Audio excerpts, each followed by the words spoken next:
So, your uncle. What's wrong with him? He's possessed. As in the devil? Something like that. He says a dark man is following him, watching him at all times. What do you make of it?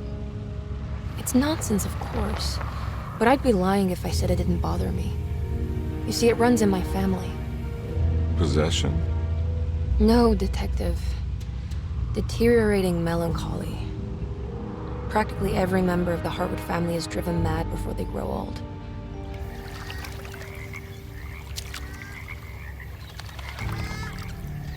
But Jeremy didn't kill himself. Is that why he's at your setup? Despite being convinced that he is truly possessed, he decided to put his last chips on Dr. Gray and his psychoanalysis, figuring he might stumble upon some cure.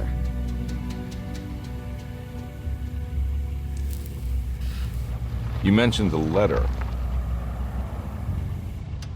I received a disturbing letter from Jeremy accusing the staff and all the other patients of being involved in some cult.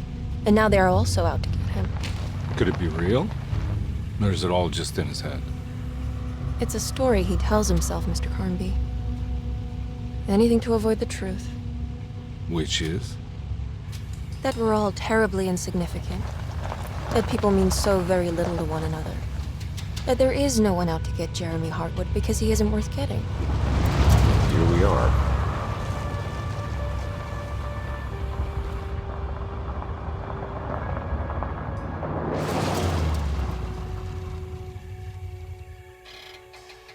My uncle's not well, Mr. Carnby. I want to make sure he's all right. And what's my part in this? You couldn't get a cab? I just wouldn't feel safe going alone.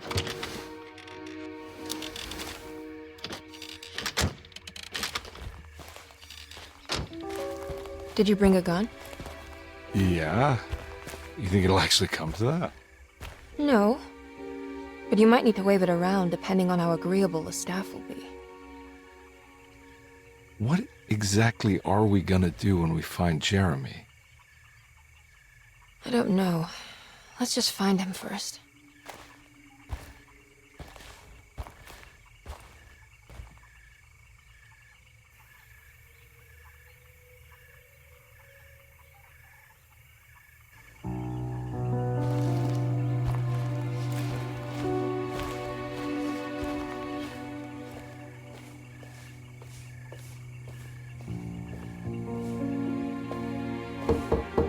Hello? Hello? Looks abandoned. It can't be. There has to be someone around. Wait here. I'll go around back.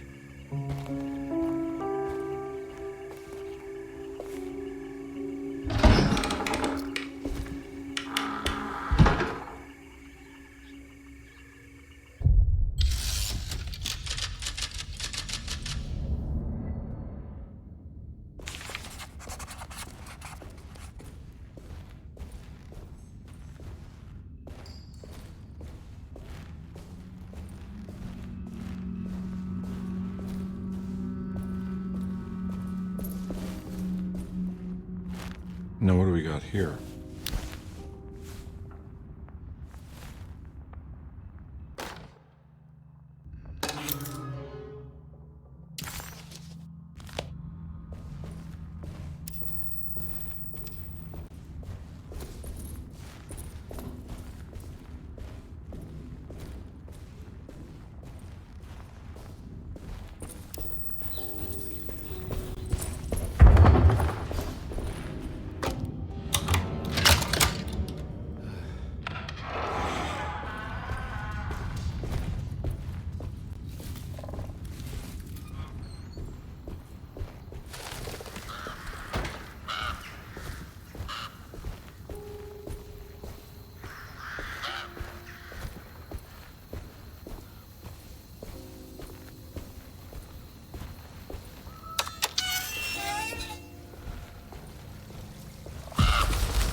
Whoa. That's one big tree to fit inside a conservatory.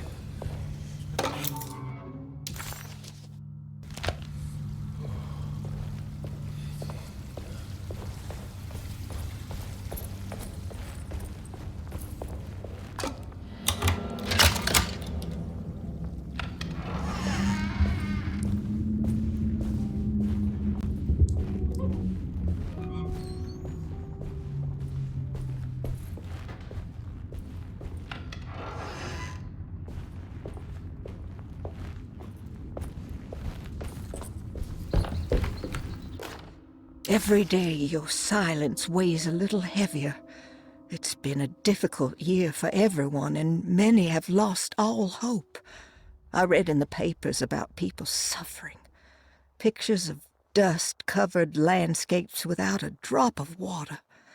I wish I knew if you were still tending the earth or if you had turned your back against us. I have started to look for help elsewhere. I pray you will tell me if I am going down a path that you find disagreeable. With help from Baptiste and Charlotte, I found comfort in the practice of the voodoo. I have long been skeptical of that Caribbean cult, but it's been of good use to me. It seems all harmless in my book. I say some words dreamt up by the Creoles, and I carry around a small pocket of gree-gree. Nothing of this is mentioned in the Bible, of course, but the French Quarter priestess tells me it's all connected. She says the Christian God is just one more perspective on the creator of things.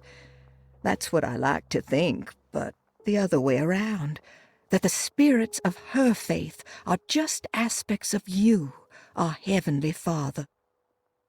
I am so grateful for the words you gave Mr. Hartwood. We will sing your praises at St. John's Eve. The world will be blessed soon again. Only the sacrifices of the Old Testament compare to your demands. Let it be the truth. A mother of earth, wood, and dirt. A mother of 1,000 young. Sacred sand, $1. Black cat oil.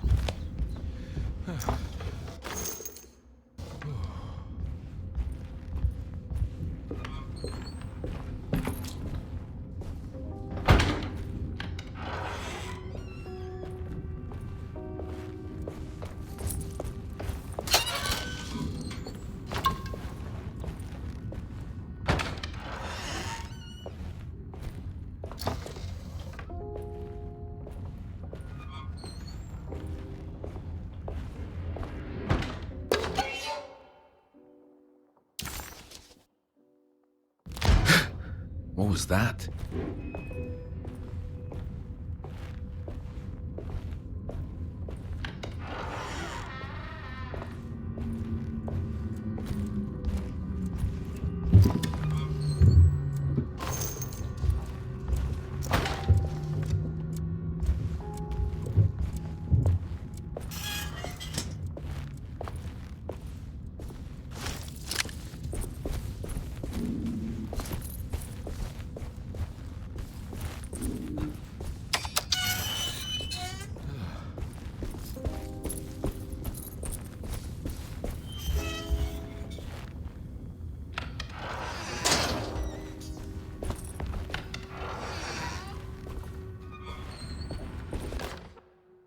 Please do not touch the boiler. It is working after all. While the sabotage has caused a leak, only the decorative plate has been completely ruined. Let's wait for Mr. Chance to turn up and he can take a look at the leak. Mr. Waits.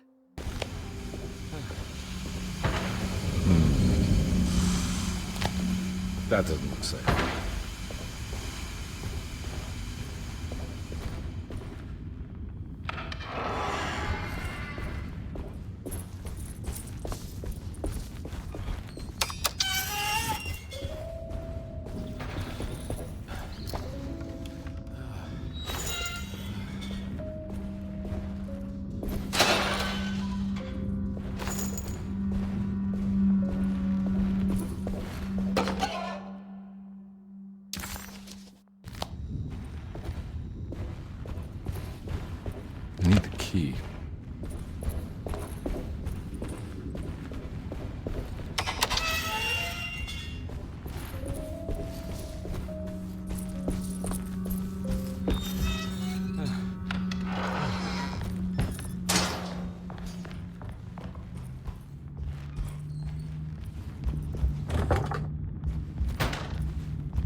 I need the key.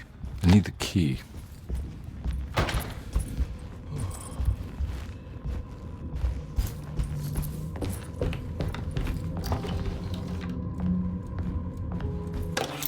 Sunday, June 22nd. I spent all day looking for Jeremy. I should have cared for the others, but I'm scared that he will do something irreversible. Cassandra is upset that I didn't give her the latest shipment of pain medication that Waits brought from the post office yesterday. I would have given it to her, but the company didn't send a new key this time around, so the box is just sitting there on my desk. They must have figured we had plenty of their gimmicky keys by now.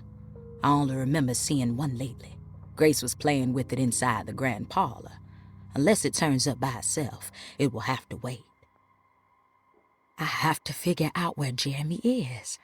I think Jack knew something. That dog of his found a strange rot permeating the house. She's showing us, he said. Like those blots and streaks of fetid rot was talking to him.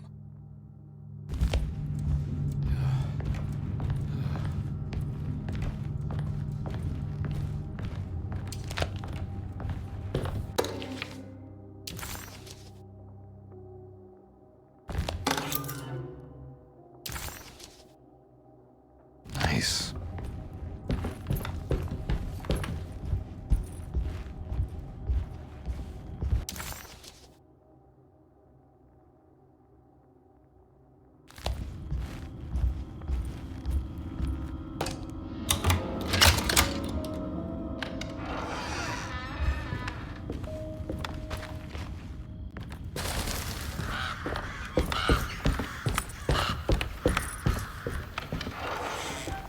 Oh.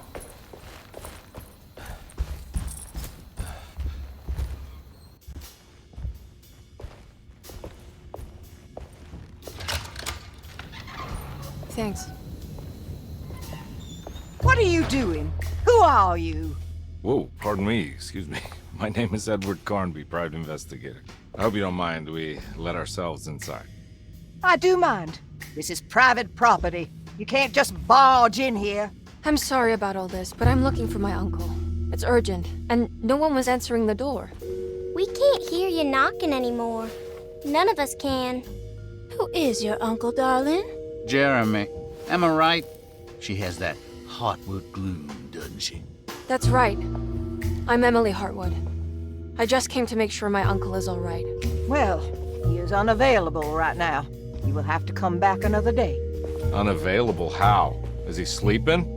We can wait. He's lost. Don't I know you from somewhere? Who's your man again, Miss Hartwood? My name's Edward Carnby, private investigator. Splendid. Enough! All of you! Get back to your rooms! McCarthy, keep your eyes on the child. And you two, please leave immediately. Look, we're not here to cause any trouble. Just let us see the old man, satisfy the curiosity of my client here, and we'll be off. Jeremy has gone missing. There's no need to worry, but it might be some time before he turns up. The whole staff is looking for him. What? He ran off? I don't have time for any of this. Please, come back tomorrow. All right, in that case, we'll just wait in his room. You don't mind, do you? It's upstairs, right? Wait, you can't. Don't worry, we'll be discreet. In the corridor. It's the first door on your left. I'll tell Dr. Gray you're here. Excellent. Thank you, madam.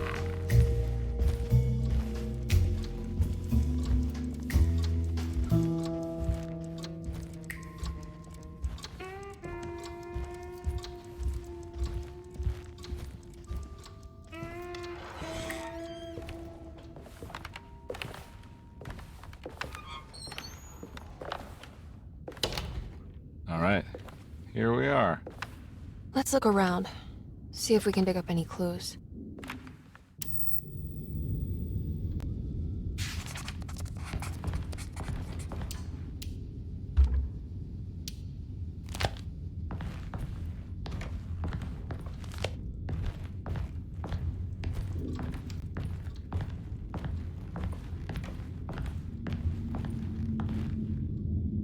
Anything important I should look out for?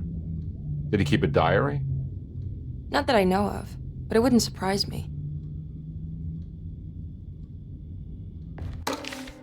Every night the dark man stands opaque at the threshold of my room, counting the days until my spirit spills out of my tired shape. Only his pallid mask shelters my remaining sanity. Staring directly into the face of that demonic sultan would surely sunder time itself. Would he have looked the same to my father as he struggled for his life? Does his veiled face haunt my niece quite the same way? I wish so that I could rest my soul in that sunburnt convent of Teruel. Would I find you there, Juan? Or Senora Perosi, back from the beyond? Every night I hide from him, moving from one misshapen memory to another. Scenes conjured out of fantasy and delirium. Places I struggle to even paint. I wish I understood your death, Senora. Is there anything I could do for you but bury you in that bleak necropolis? That triumphant chapel rising above the ledges and the oven vaults shall be your sepulchre, where you may rest, and I shall weep.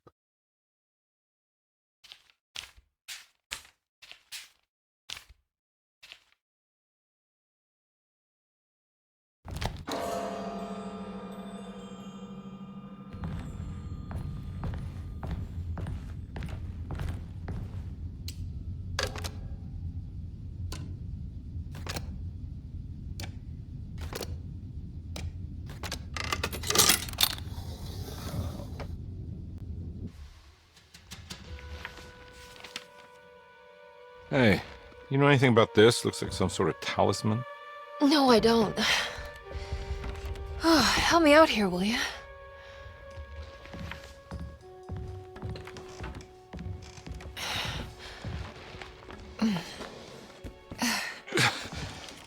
I would kill the guy to throw some of this stuff out.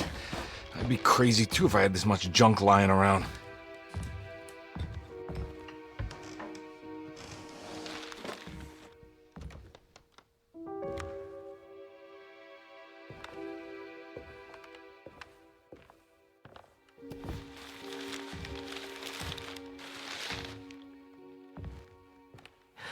Oh, wow. That's striking. I want to save this one.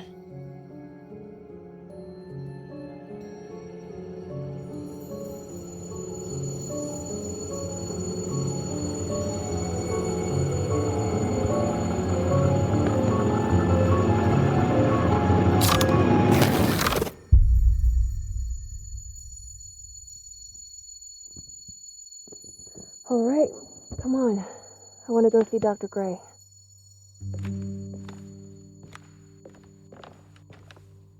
Come on, let's go. Yeah, I'm coming.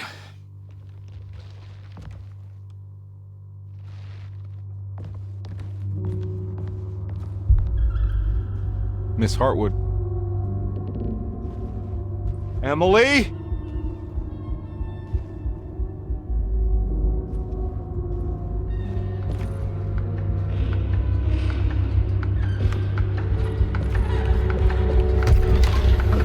What the hell is going on?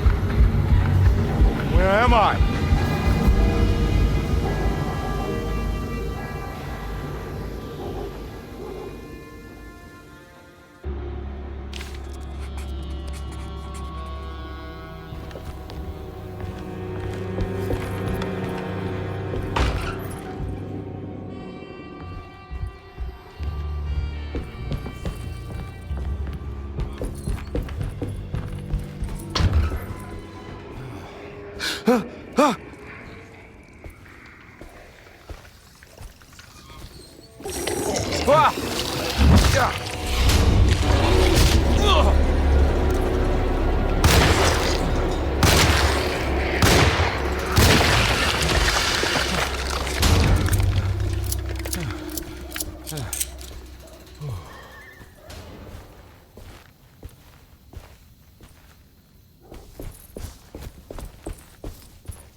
is going on?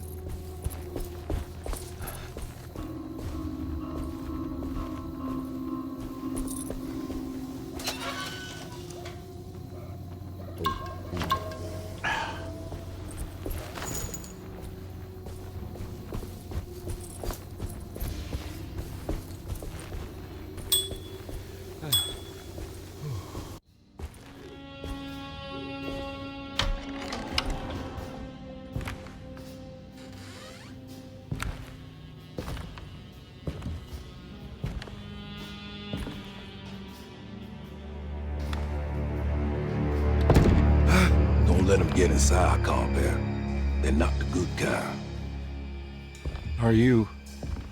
Is this your store? There are no owners here. We both strangers in Jeremy's story. Jeremy did this. How? The pact with the dog man. Jeremy warned us, but we didn't think much of it. I'm Detective Edward Carnby. I was hired by Jeremy's niece to find him. Oh, yeah? How much she paying you? $150. She's sure getting her money's worth tonight. Are you a thinking man, Completa? No, not if I can help it. You know, I think Jeremy's hiding in a way we can't find him. He has this juju necklace that guides him. The talisman? That's right. It's some magic charm he got from Miss Jackson down the street. The voodoo priestess? You know surprising things, Completa. Yeah, the Mama Loa. Here, take the key. I locked the gate to save her place from all the ghouls and goblins getting inside. Maybe if you go there, you can find some clues to show you the way. Thanks. I'll have a look.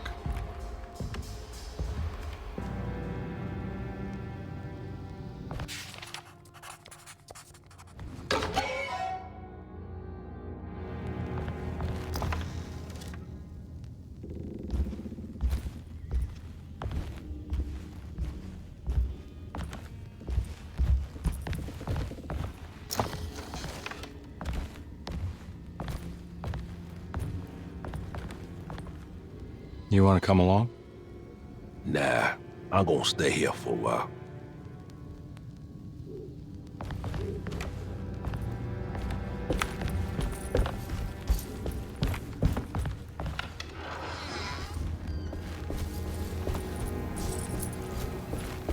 I can't go that way.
Oh, I recognize this place. It's the talisman, like the one in the painting.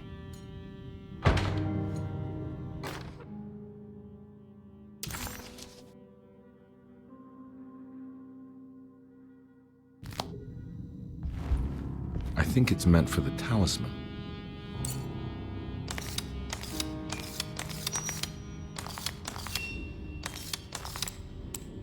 I think it needs numbers, like coordinates. Maybe there's something in Jeremy's notes.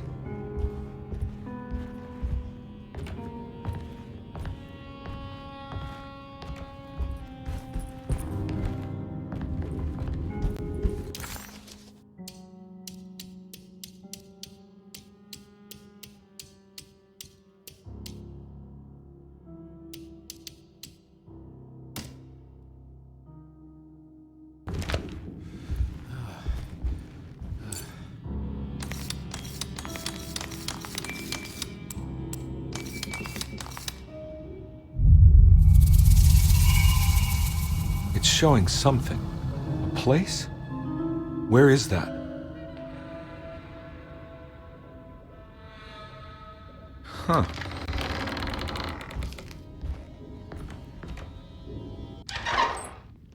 Detective, I was wondering when you were going to show up.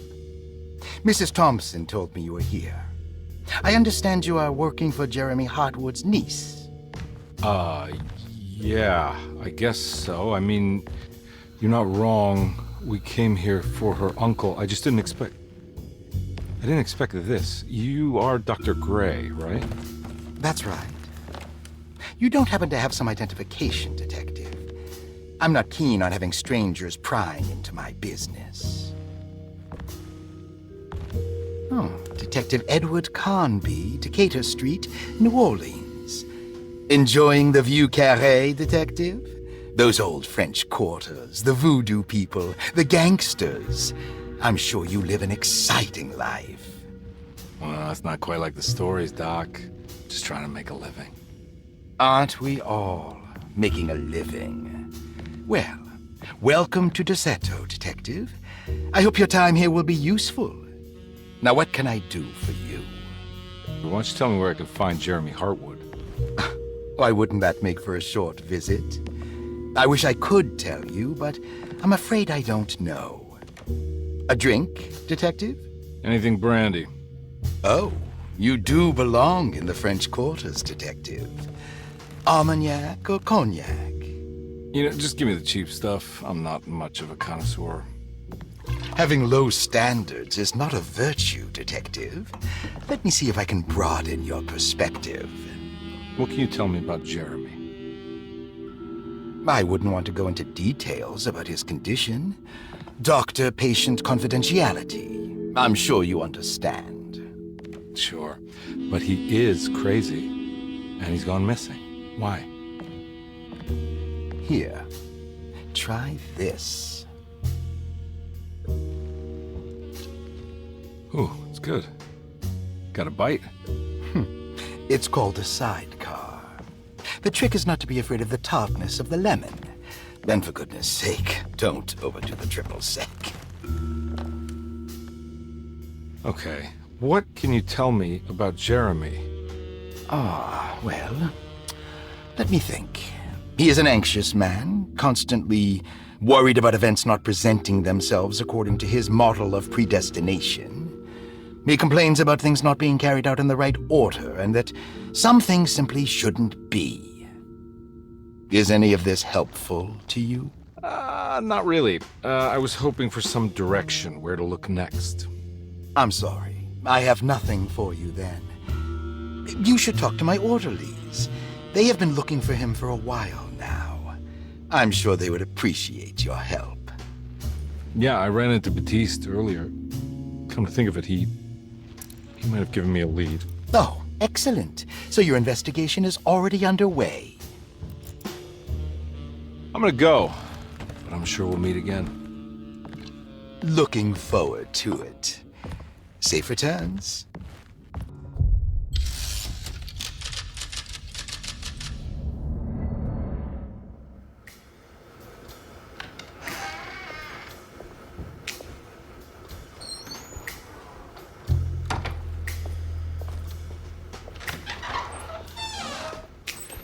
Detective Carnby, how did you... Where did you go? I was just talking to Dr. Gray. You disappeared. No, it's not what you think. Have you found anything strange going on here? Yes. Everyone is being incredibly evasive and I can't figure out why. No, I mean something you can't explain. Paranormal, even. Detective, I really need you to get yourself together. I can't do this alone. Forget it. I'll figure it out. Do you want to come see Dr. Gray? No, I want to try something. With this talisman, I think I can follow Jeremy to the place he mentioned in the book. What was the name? Do you remember something Spanish? Tarawea. Yeah, that's where I need to go. Detective, are you gonna be all right? Yeah, of course. Go talk to Dr. Gray. We'll rendezvous later.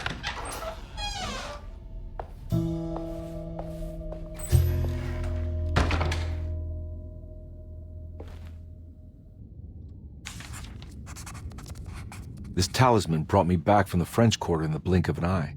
If Jeremy can travel so easily, then he could be hiding anywhere, even Tarawea.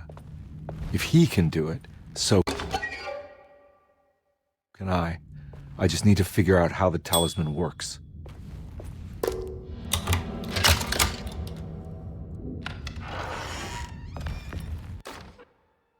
Paul, you're right about the plates on the boiler and the clock. They have been sabotaged, and I think I know who did it. They have something to do with Jeremy's episodes and how he seems to disappear at night. Right now, it's important that you keep an eye out for any of the pieces. I want to find out if I can repair the plates. Let me know if you find any of them. Lottie. Tell Lottie to take a look at the well in the kitchen garden. Saw your notice in the boiler room. You should know Mr. Chance won't be coming back. I got no business being in there myself, but you can take a valve from the wine cellar if you want to try to stop the steam pouring out. Be careful. Dr. Elmore Lee Gray is DeSeto's chief doctor. Accounting and all administrative work is handled by me, Paul Waits. Magdalena Thompson, or Mags, is responsible for the household. Jean-Baptiste and Charlotte Tabois are responsible for keeping the guests' medical regimens in check. Finally, Jack Chance is our gardener, who can occasionally be seen in the conservatory, but is for the most part busy outside. There are currently 6 guests at DeSeto. Malcolm McCarthy and Ruth Tallant reside on the first floor. Jeremy Hartwood, Elisabetta Perosi, Grace Saunders, and of course Cassandra Beauregard live on the second floor.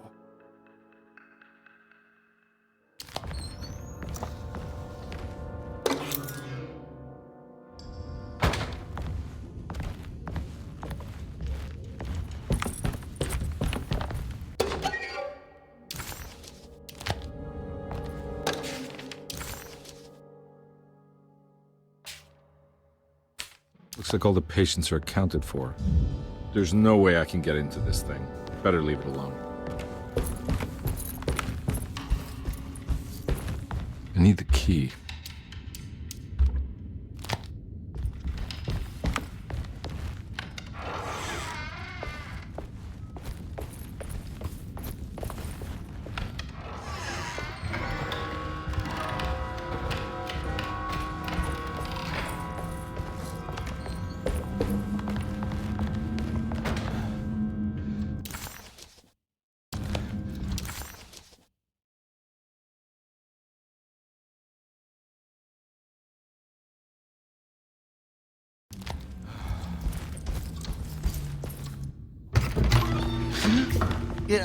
Sorry, Detective. Didn't mean to obstruct justice or anything. That's fine.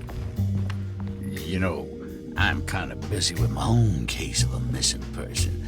I was wondering if you've seen Grace, a girl about yay high? I can't say that I have. Why are you asking? Well, I'm looking for her. Is she in trouble? No. She's just hiding somewhere. We can't have a rascal like that running around unchecked. A time like this, you understand? Well, I haven't seen her. Well, let me know if you find her. I'll be around. I'll keep an eye out for your man, Jeremy. You scratch my back, detective, and I'll scratch yours.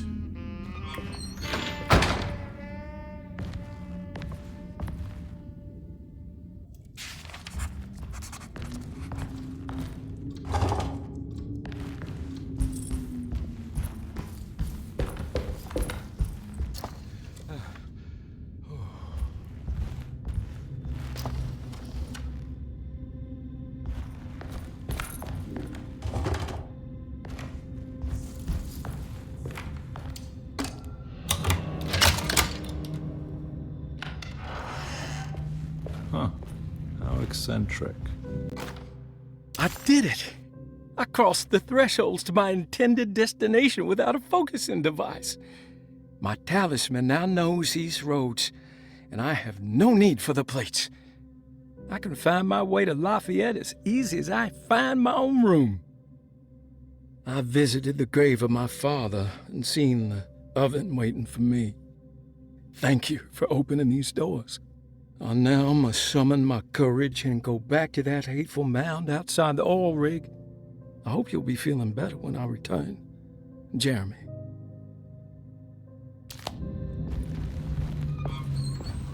What are these symbols? Looks like alchemy or star constellations.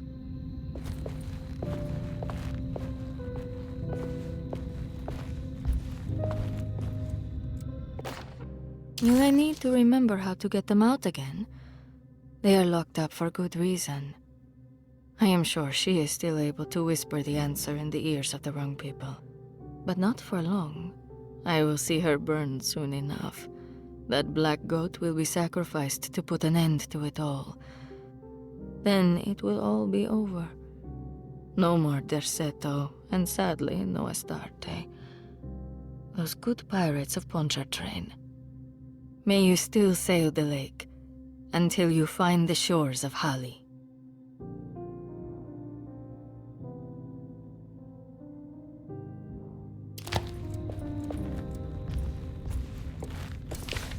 The Astarte Artist Colony. I remember hearing about their disappearance. Must have been 15 years or more now.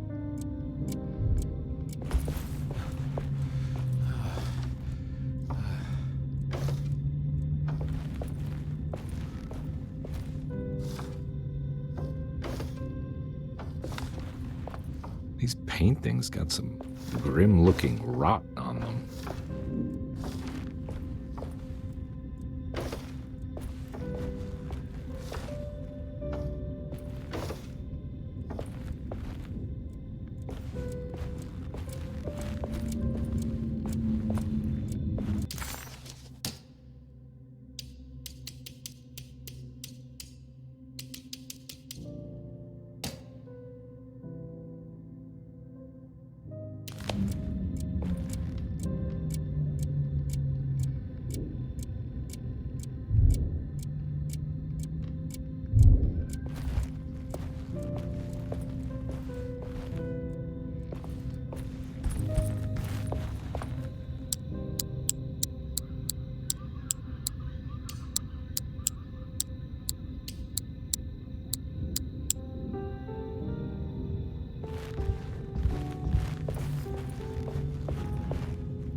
Got it.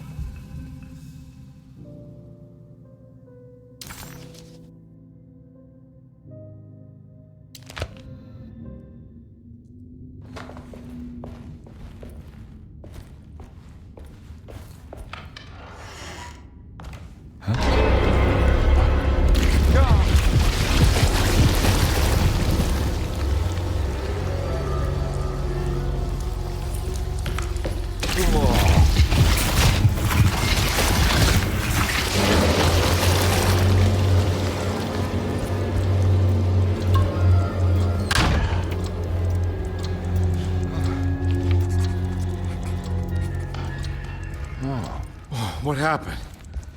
Everything's normal again? I need the key.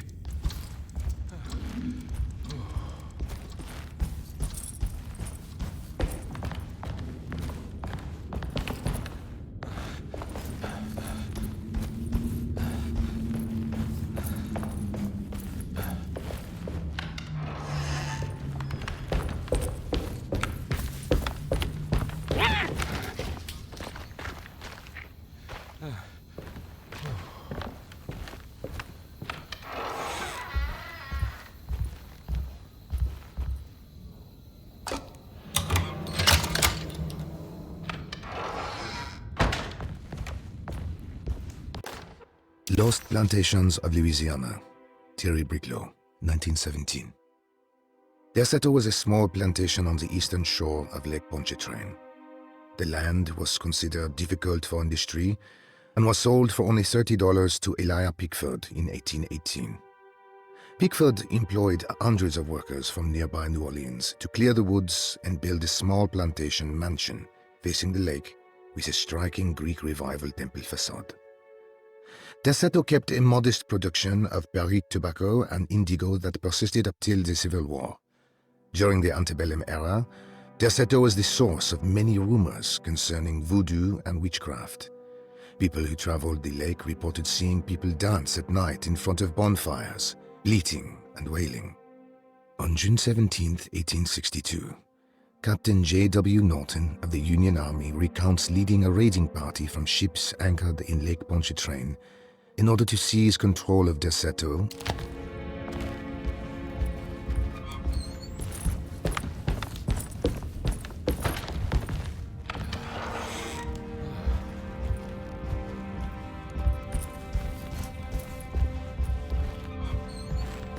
It's wedged shut.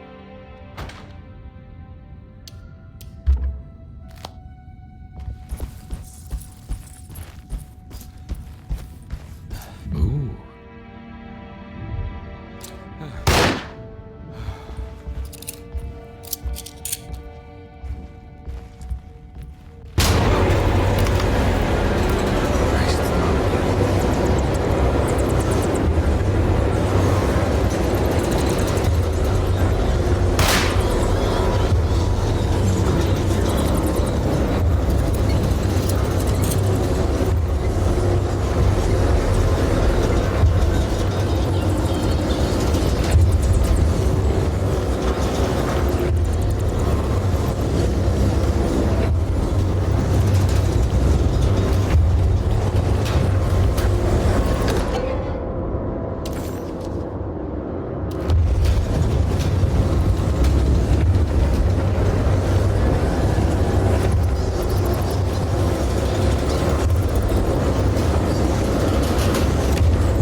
Nice.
You know, Mr. Waits, I saw a piece of the plate that Liza broke. I think she's been hiding them. She's not very good at it. She just chucked it into the little room with all the tools behind the boiler. I left it there. I didn't want to embarrass her by picking it up while she was looking. We went upstairs instead and played backgammon. I let her win, because she's so unhappy. The piece looked like the one on display in Cassandra's room. You know about that one already, right? Or is your eyesight really that fuzzy? I hope you don't feel bad about your glasses. You only look stupid when you squint. Maybe if you had more eyes, you would see these things. I wish you had all the eyes you needed. Your best and favorite guest, Grace. It's staying. It's another plate for the talisman. Like the other one that's broken and missing some pieces.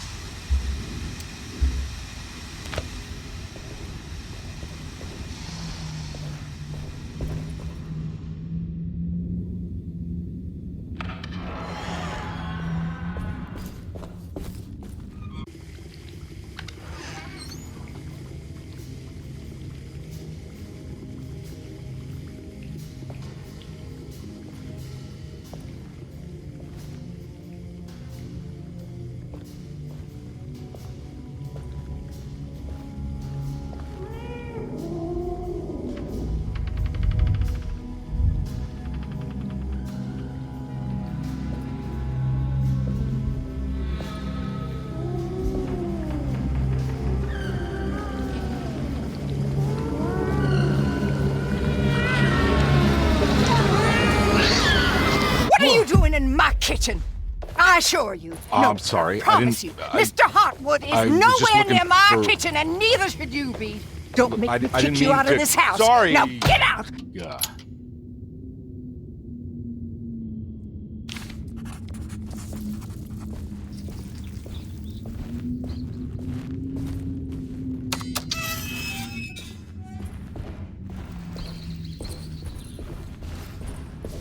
I need the key.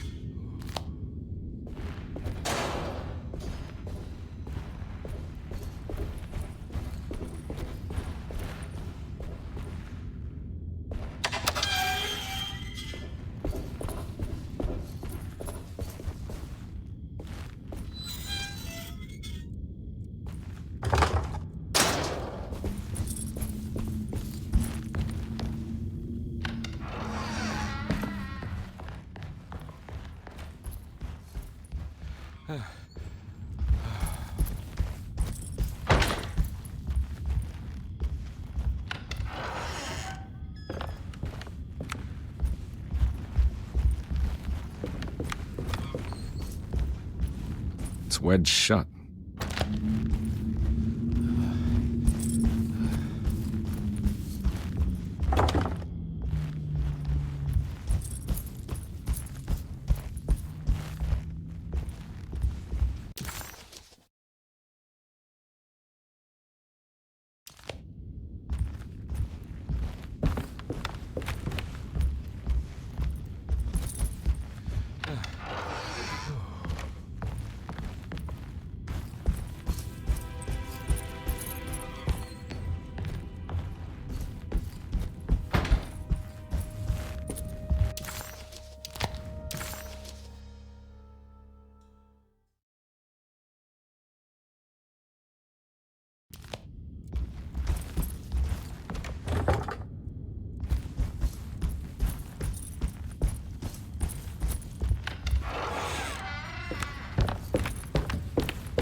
I need the key.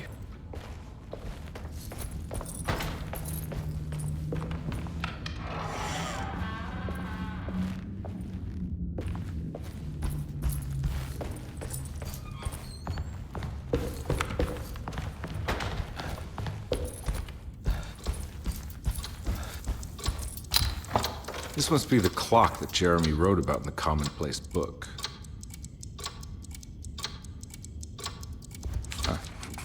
Looks like the plate that held the talisman in the seance. I think I've seen this somewhere.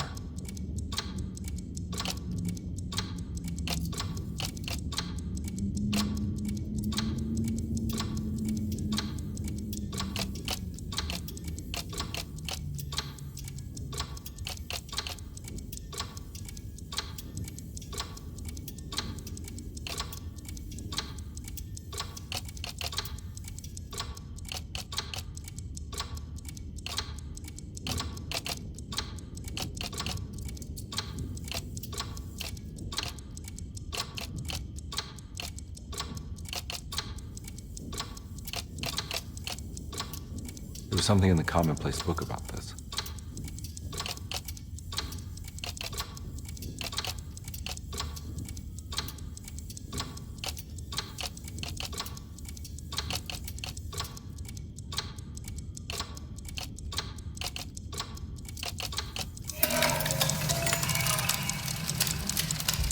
I think the clock broke. Or maybe it just stopped at a very precise place.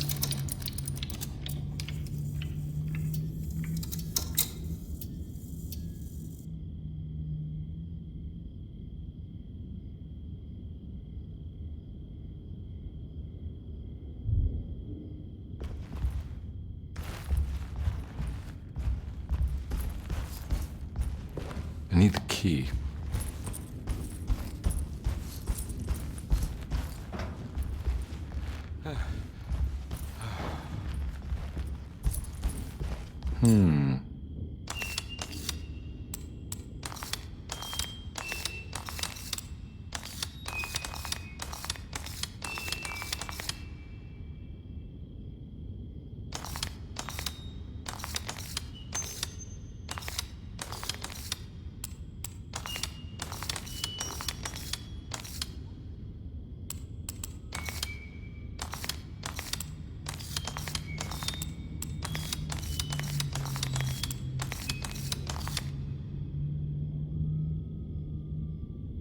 There's a picture in the black glass. It's showing me something. It's the hallway outside Jeremy's room.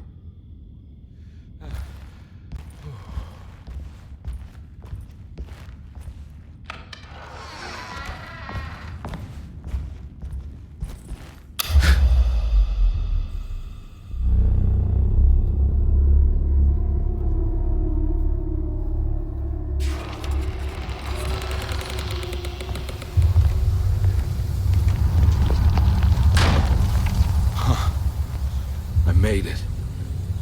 I entered another one of Jeremy's memories.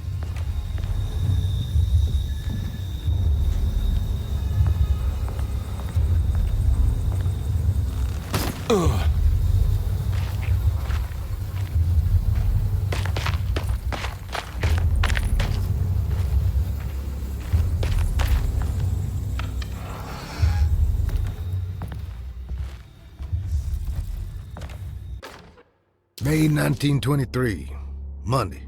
All okay, ready for delivery. Maintenance. Oil pump must be serviced. Any tampering causes large spills unless properly forestalled. Tuesday. Shipment delayed but delivered. Maintenance.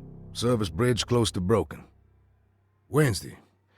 Prospectors reluctantly agreed to show the burial mound to Mr. Hotwood, a painter, who read about our finds in the papers. He means to return tomorrow and try to find a way inside. Thursday. Mr. Hotwood's efforts delayed. The workers seemed nervous about his presence. Hotwood promised not to return to the compound. Instead, he has taken up an offer by L'Officier, the riverboat captain, who means to pilot him to the site tomorrow morning. Hopefully that's the end. Work can resume. Maintenance. Bridge from the oil tower to the bayou has collapsed. Sabotage suspected. This is the devil that guides us now. Huh.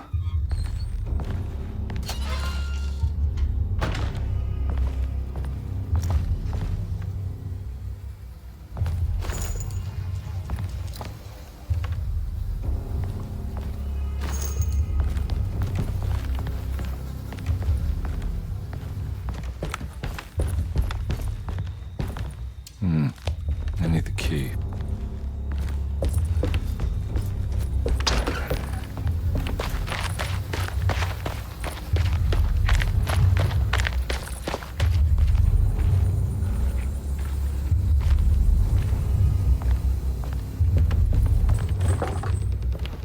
Locked.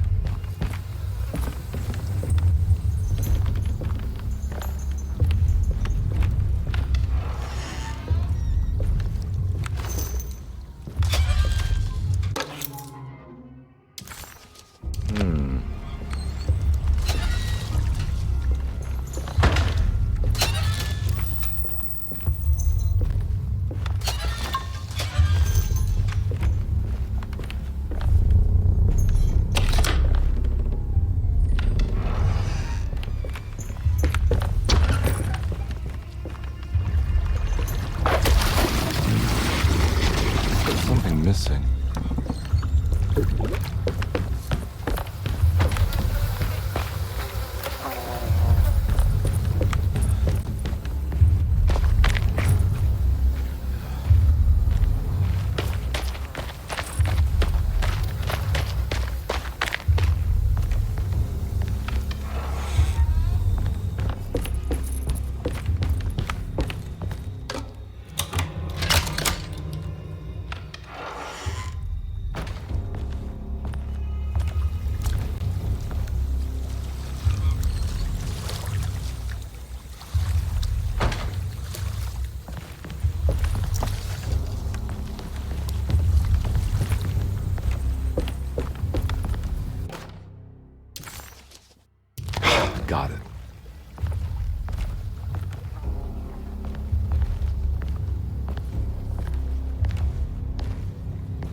Looks pretty weak. I just need something to break it.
side.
your rather faulty.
The hateful mound Jeremy talked about in his book.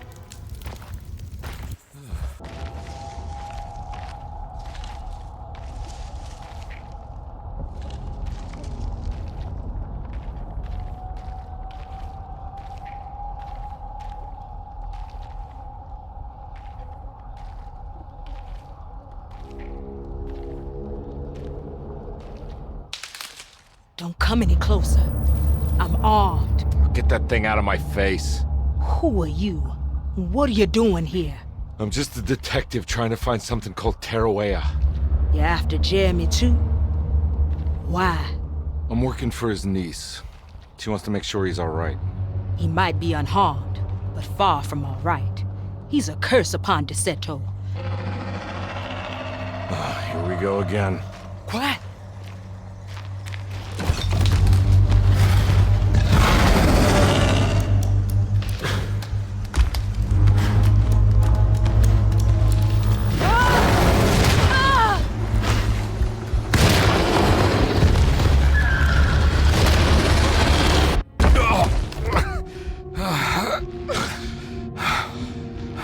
Oh, Christ in heaven.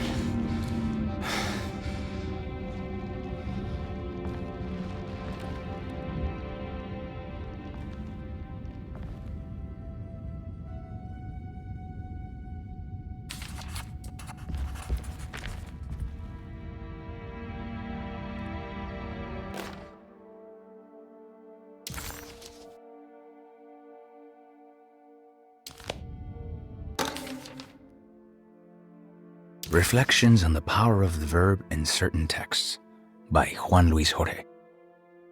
To act is in itself divine. Even the slightest movement of our hand is evidence of our soul in motion. Yet our free will is so easily overwhelmed by the dullness of everyday life. Our actions become rote and rigid, in spite of luxury and comfort. True divinity is found in the choice of leaving the stage where we all perform. People who discover this freedom unexpectedly will be struck by the terror of this revelation and become paralyzed, or worse, turn to suicide. However, if you are able to weather that storm, you will discover that there is a divine path beyond that fear. There is a chance to dismount your destiny and make something new. Something that hasn't been planned for or predestined. There is difficulty in explaining this type of acting as it transcends our everyday choices. This isn't some banal decision choosing one career over the other, or even who I should marry. Leaving the stage, no matter how, isn't a matter of course correction. It's a rejection of the story that the Creator is telling.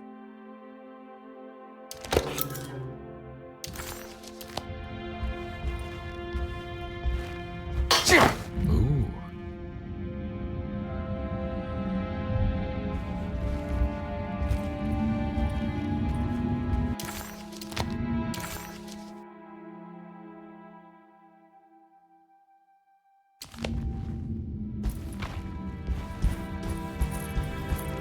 It's wedged shut. It worked.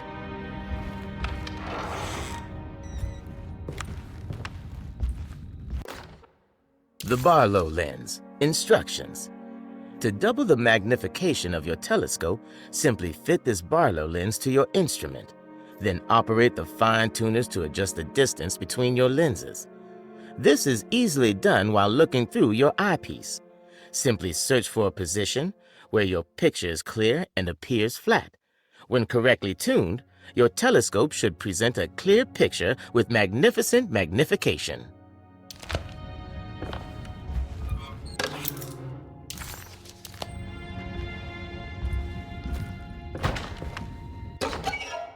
What's this?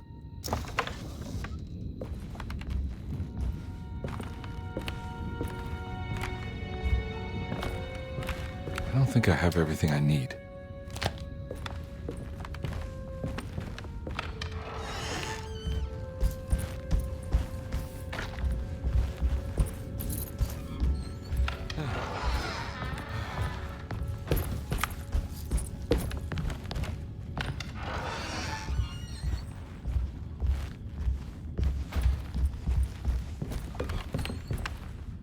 It's wedged shut.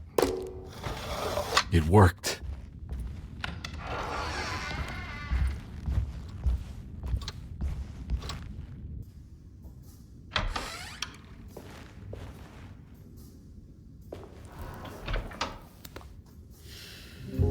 Detective Carnby, how good of you to come. Let me pour you a drink. What happened here? This place looks like it was hit by a bomb. Welcome to the madhouse, Detective. Thanks. Did the ceiling just collapse? I heard it was something in the attic, something that was supposed to happen but didn't. How that could have such consequences is beyond me. The truth is, I don't know why the room looks like this. But I bet your friend Jeremy does. You know where I could find him? Oh, somewhere in his past, I suppose. He keeps going on about that mysterious dark man. I think he is hiding from him. Or maybe he's with him. I can't really keep up. I don't worry much. Take a look around this room. You may think it looks spectacularly devastated, but I just think it's finally found its stride. It fits perfectly with the state of this place and its loonies. The same goes for the nonsense with Jeremy. In my eyes, we finally managed to match the wild ride inside all of us. Well, I'm happy you find the evening so harmonious. I hope you don't mind me setting things right. Jeremy's business, that is. This room looks beyond my capabilities. Good luck, Detective. Hope to see you again soon. Yeah. Evening, miss.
I need the key.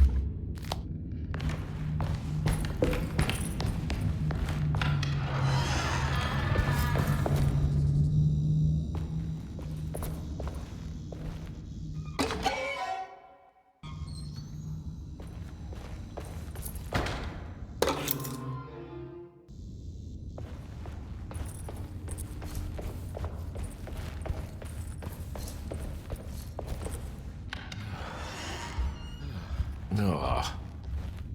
There's more of that aggressive On the commonplace of evil,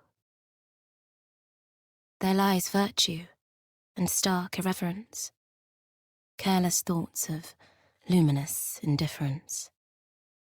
But blame not the beast we once were, which science so often wished to refer.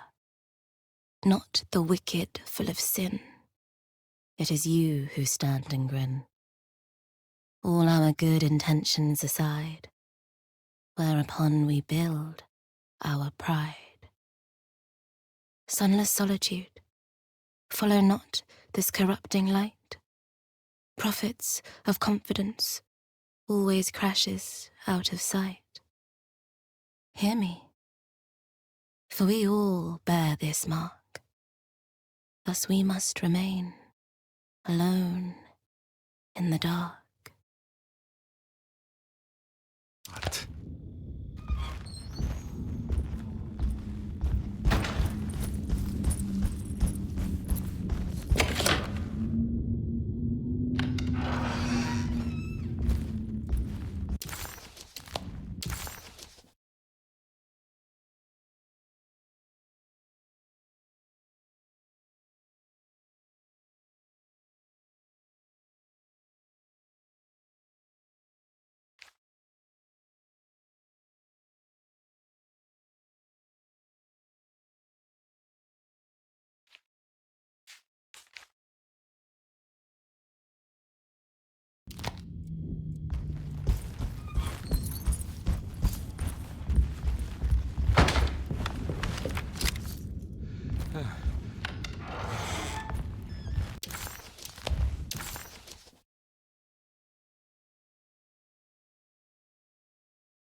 There's something missing.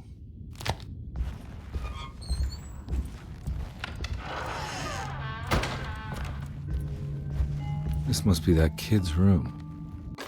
Don't you worry, Grace. Go play your game, bleat and bellow with the others. I won't be jealous. There will be more masquerades.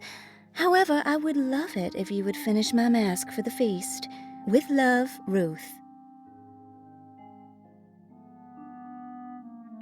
Why does she seem so familiar?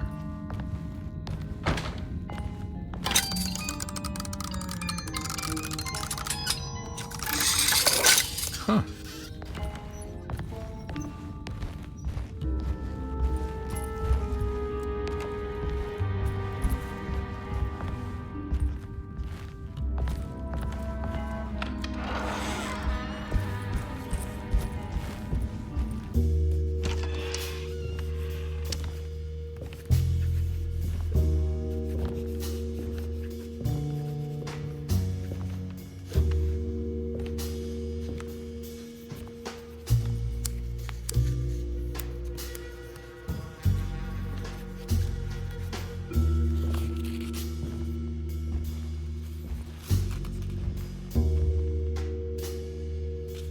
What you got there? You drawing something? Nothing special. I'm just bored. Do I know you from somewhere? I remember you, Mr. Conby. From where? Don't touch that. Cassandra wouldn't like it. She wouldn't like it at all.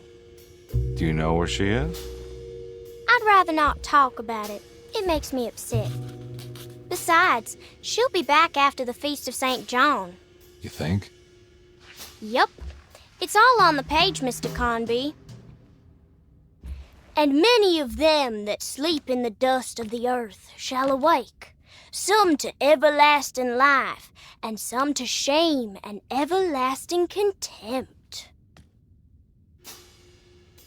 All right. I'm gonna go now, if that's okay. I don't like to stay too long in the same place. Mr. McCoffey might find me. Hey. Is he mean to you? Not everyone needs to be saved, Mr. Conby. You should know that by now.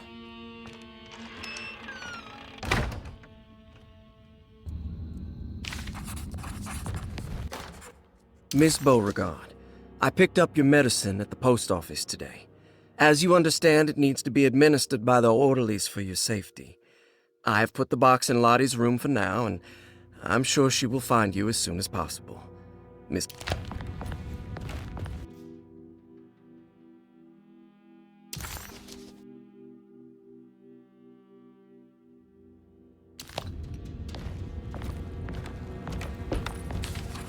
So this is where Cassandra Beauregard ended up. For some reason, I thought she died years ago. If I find the full set of bottles, then maybe I can make another one of those strange padlocks.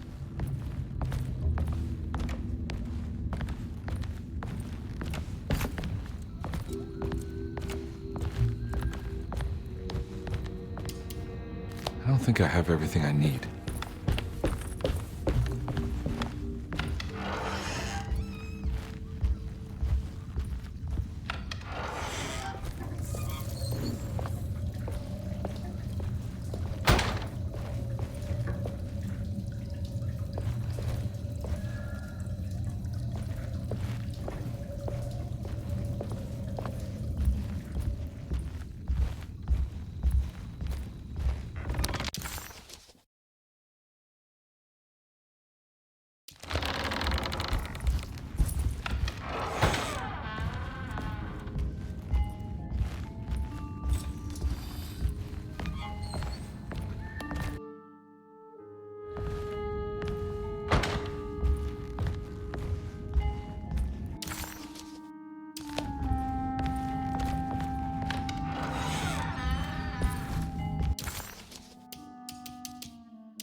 It worked.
Jeremy?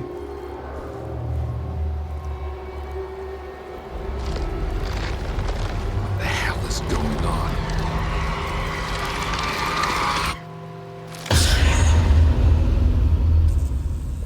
Where's the body?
There's no way I can get into this thing. Better leave it alone. I need the key.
Conby didn't know what to make of the grotesque vision of the dead clerk.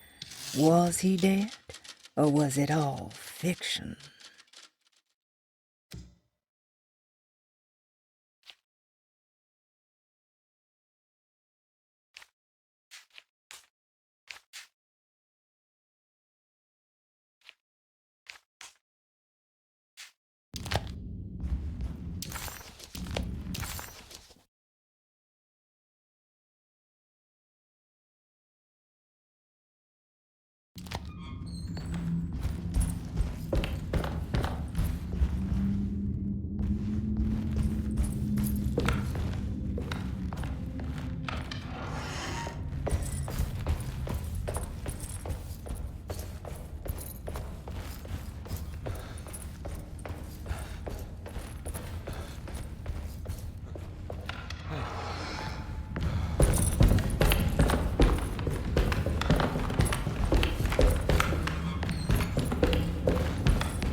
The rot made the shape of a snake. There must be something important to find here. Maybe it has something to do with the numbers on the labels.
key.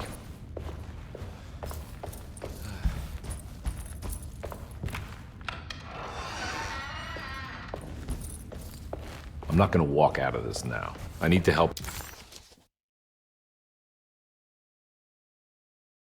Emily save her uncle.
black glass is showing another room. Must be a way to another one of Jeremy's memories.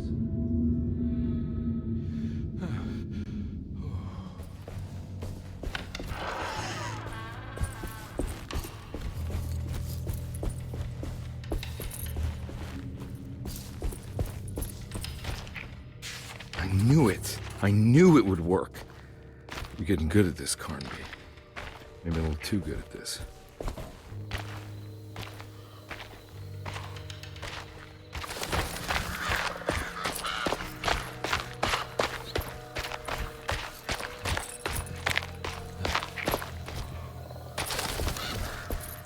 The Hartwood's family crypt. Emily's family must have deeper roots in New Orleans than I thought. I figured she was a Yankee like me.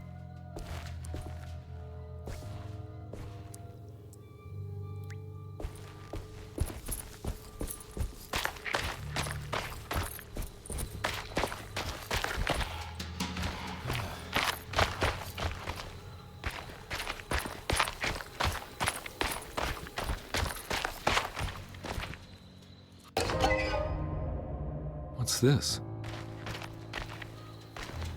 Now, what do we got here? Got it.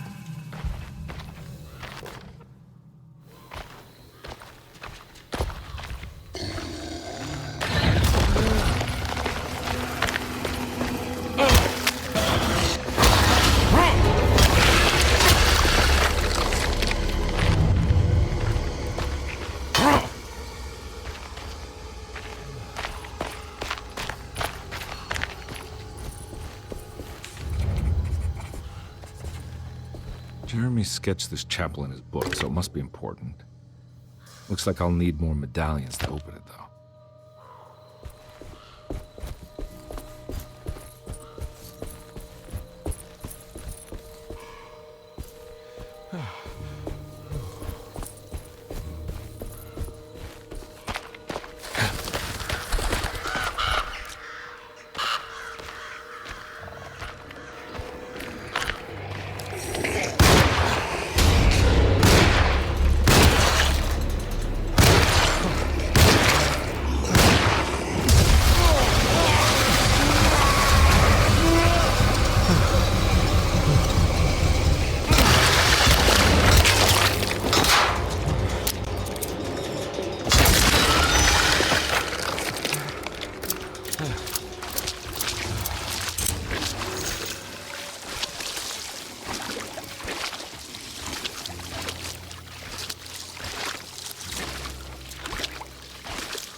broke.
Get out of here.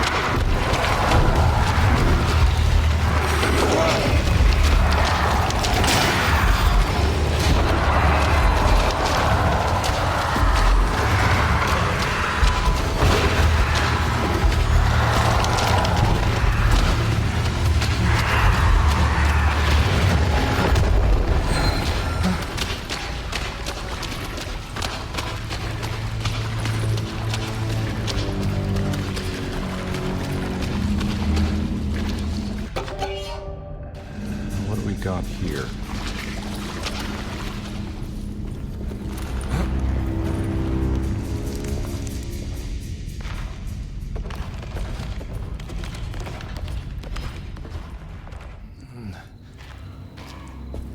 Thank God that's over.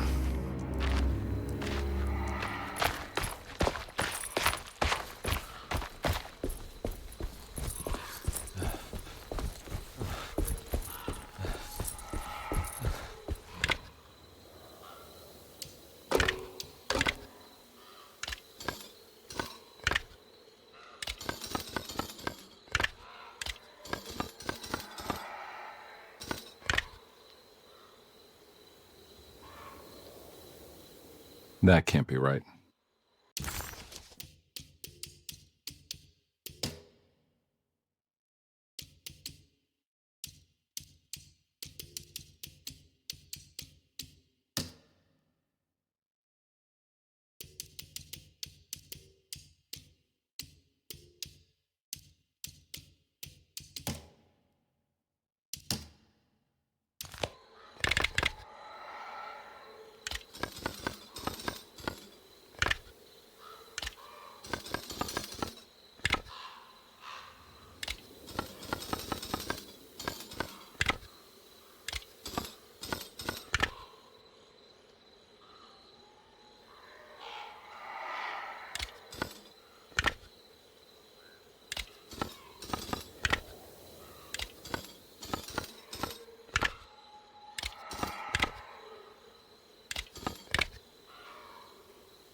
That can't be right.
Please don't touch her. Jeremy. What are you doing here? Everyone's looking for you. I know, it's all a big mess. No one understands. I'm just trying to keep evil at bay. Just for a little while longer. You've got to come back with me. Your niece is waiting at Zerando. Emily? Why would you... My letter. Keep making it worse. What is going on, Jeremy? How is any of this happening? I made a terrible promise with someone. The Dark Man. Who is he? No, don't say his name. He can hear us. He's always listening.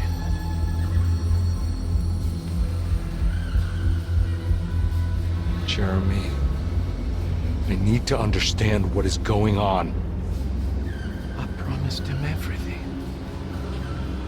When the sun rises, I will be chained in his sunken desert temple for an eternity. But at least the evil about to awaken in Zerando won't harm anyone outside of that cursed place. You're acting crazy, Jeremy. I want to help. There's nothing you can do. And what's all the business about Tarawea? Why did you want to go there? I can't go there. Not allowed. But you wanted to. Can I go? Tell me, will it help me to break your pact? Is there something there that would help? Why would you give me hope? That's so cruel. Okay. Sounds like we're onto something here. What should I... Look out! Behind you! Run! Don't let him take you!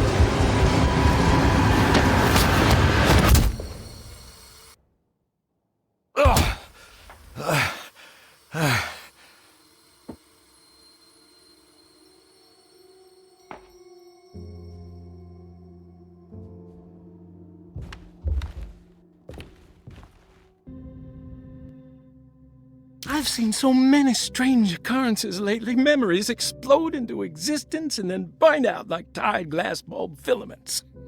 Dreamscapes crash down from the stars and sink into the sea. Doors that lead to nowhere and absolutely everywhere at once.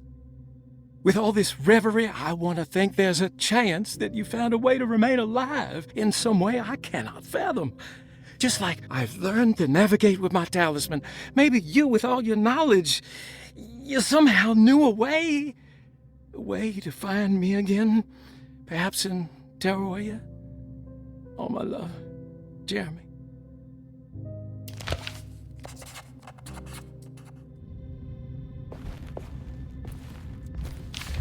She's dead.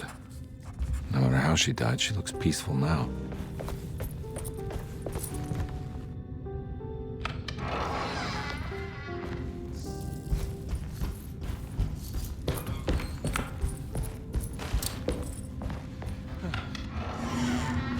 Looks like everything's back to normal here.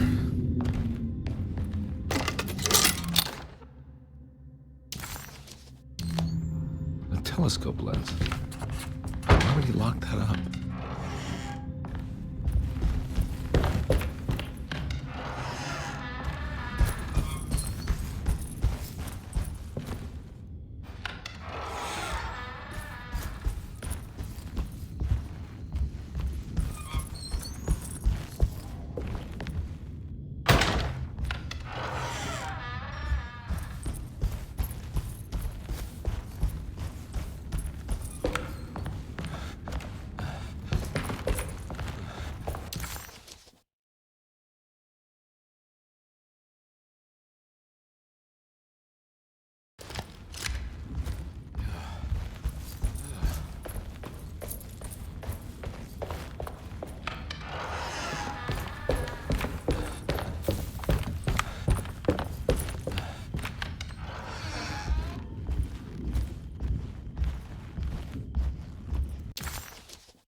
Whoa.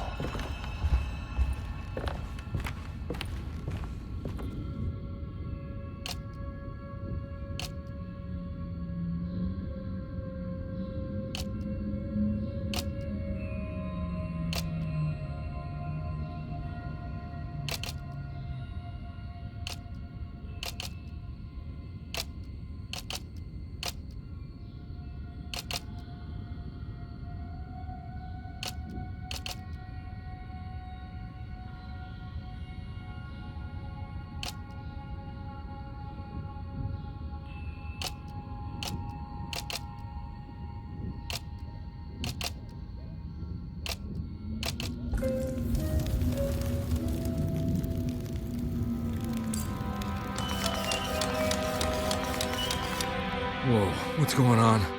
It's dialing in something all on its own and it's showing the way to another memory? Where is that?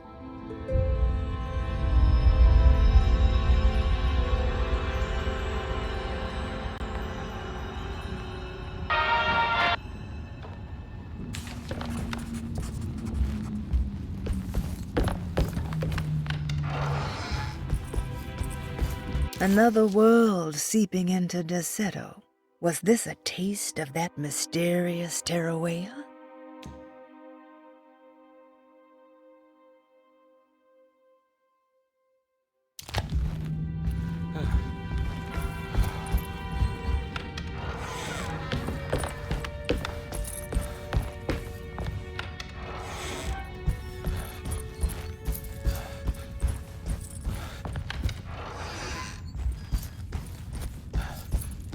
Here we go.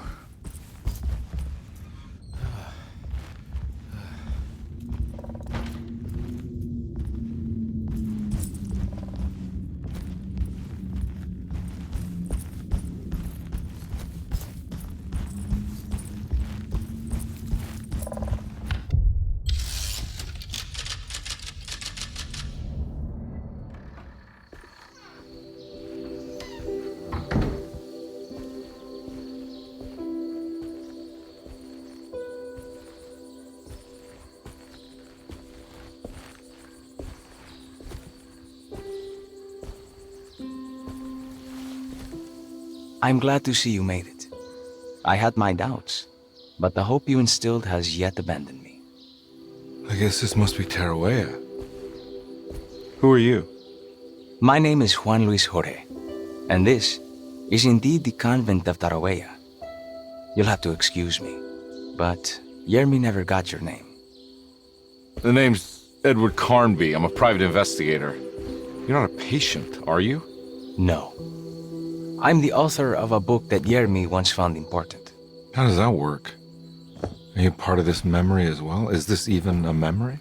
I think calling me a manifestation of Yermi's subconscious would be more correct. And so is the convent of Tarawea. I'm a man Yermi has never met, and we are in a place that he has never been. Okay. So are you here to guide me or something? I have no more purpose than you do. I simply am. I will happily help you, of course, if I'm able. If you are already somehow part of Jeremy, why did he want to come here? Isn't he sort of here already? Yermi wanted to come here because it's a representation of his mind at peace. When Dr. Gray asks him to find his focus during his sessions, this far-flung convent is what Yermi imagines. He is under the impression that if he could physically come here, he would reach a perfect equanimity, a spiritual apotheosis. You don't think it would work? Yermi subconsciously knows it's just wishful thinking. He can't come here. despite the pathways opened by the Dark Man between their Seto and Yermi's psyche. It's simply not possible. But I'm here. Indeed. It's a shame it's just another place for you, Detective. Otherwise, you could have become a Buddha. Always a bridesmaid, never a blushing bride. Am I right? Yes, I suppose so. You'll have to chase enlightenment elsewhere. So what's the next best thing? What can I do here? You should seek out the convent library and try to find the truth about Yermi's relationship with the Dark Man. It's the sort of knowledge he represses and is unable to reflect on. Will it tell me how to break the pact? Perhaps. At least you'll have something to confront Yermi with. Wait, why can't you just tell me? I don't know such things. You'd be better off consulting the texts of Dr. Freud if you want such answers. No thanks, I hate shrinks. There is another thing you should know about the library. He is here as well. The Dark Man has been working his way through the text for a long time. He's here? How am I supposed to get past him? Be careful, Detective. Oh, jeez, just perfect.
There's something missing.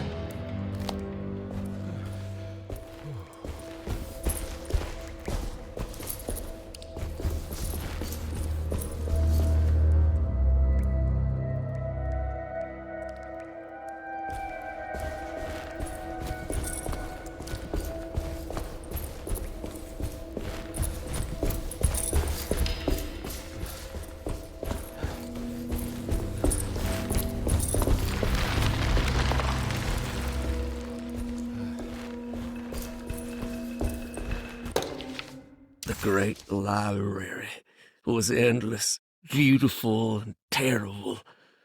An Akashic record for the universe inside the mind of Jeremy Hartwood, now corrupted by a story forced upon him, told by a maniacal liar, an evil conjured by science and secrecy. I will suspend a room and lock away the foundation of his character. Its key will be left to the librarian, the only thing invisible to the Prowler.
Here's something.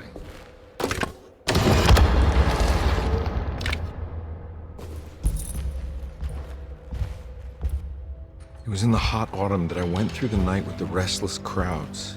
He was a kind of itinerant showman who held forth in public halls and aroused widespread fear.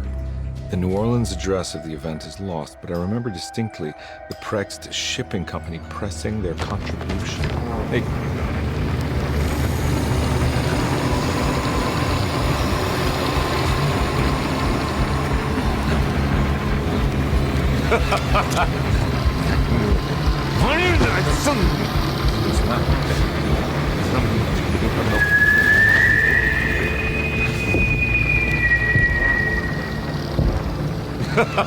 Detective! What? What?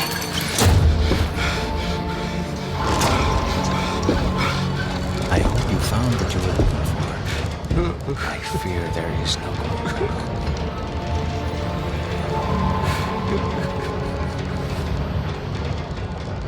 I was so close. There must be something I can work with. Come on, Carnby, think. Think! Shipping company. Prext.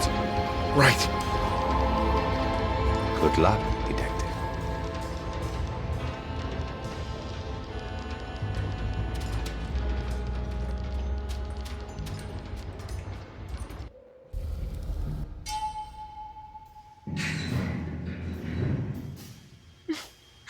Well, thank God you're here, Detective. Sitting all alone in a place like this? I'd never live it down if the papers got wind of it. Hey. Ruth, right? Oh, don't pretend you don't know. I'm sure you have a whole file on me by now, Detective. I suppose we weren't formally introduced. I'm Ruth Talon. Miss Ruth Talon, in case you're wondering. Edward Carnby. Enchanté. Are you sure? I had too many already. Nice. It's good. I know. I have great taste, Detective. I heard you're trying to break Jeremy's promise to the Dark Man. Yeah. Do you know anything about that kind of stuff? No, but it makes you wonder. If he made a promise, can't he simply stand by his words?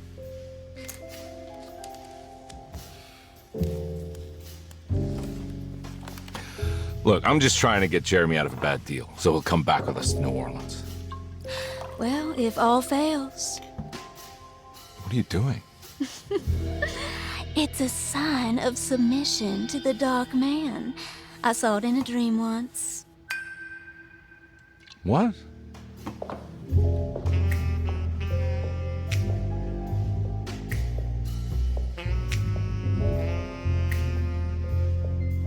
You don't know the Prext Shipping Company by any chance? I do. They made big money during the war. Their waterfront office is just over there.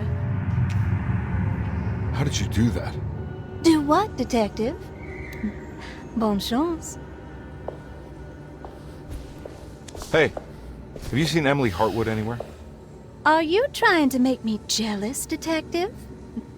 No, I haven't seen your doll anywhere.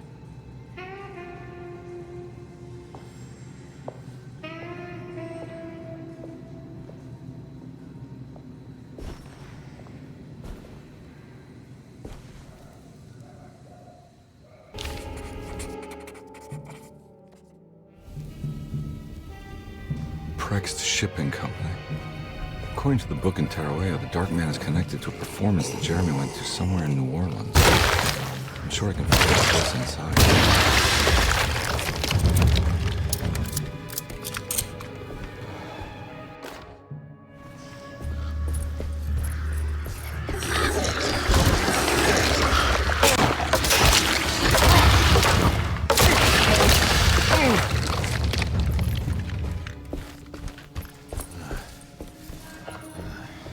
There must be another way inside.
made it inside the warehouse.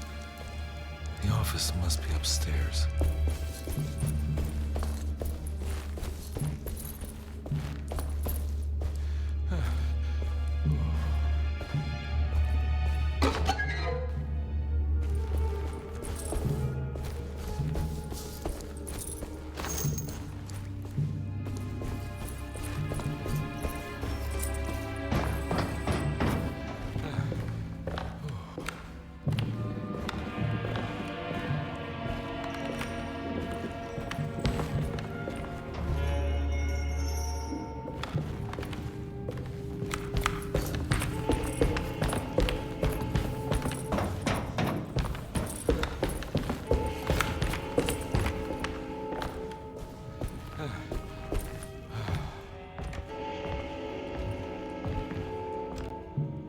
Hey, I always wanted to try one of these.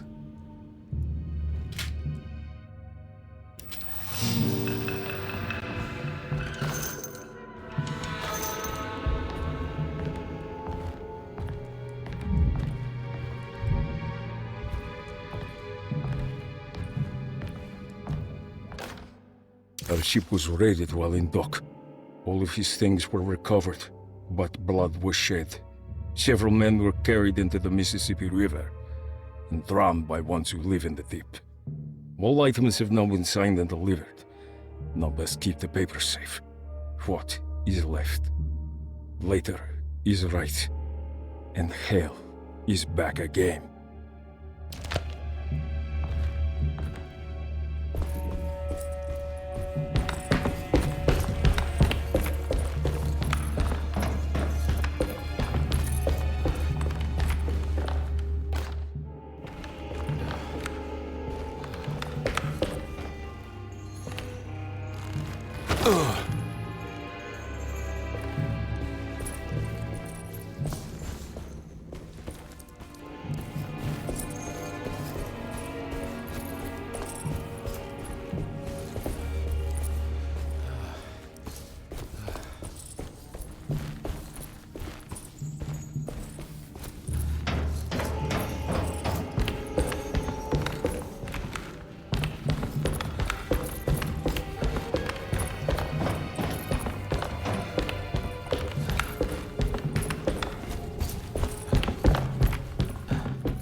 Cargo Manifesto, September 19th, 1892.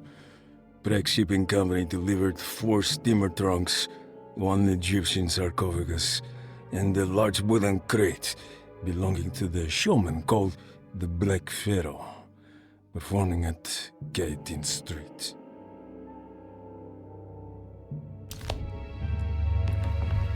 Here we go. The address where Jeremy first encountered the Dark Man.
Looks like the fog cleared up.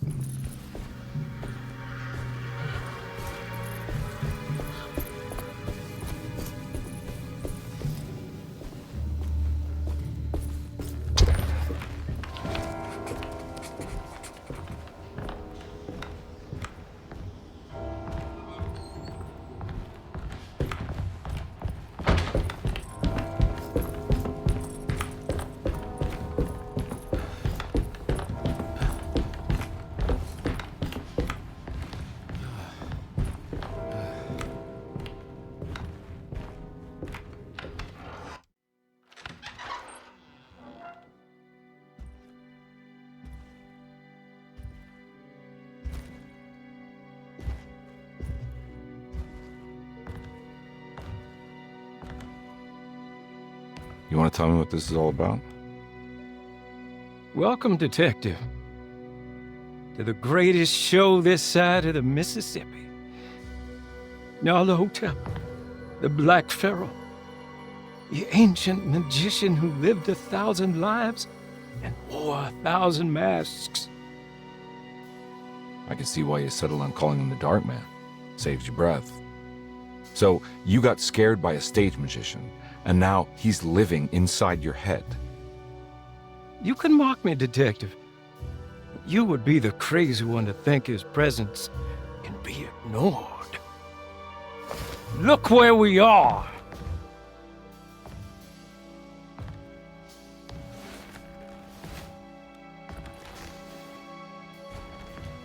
We didn't get to finish our last conversation, did we? You were about to tell me how to break the contract with the Dark Man. No, we can't. We would turn her loose on the world.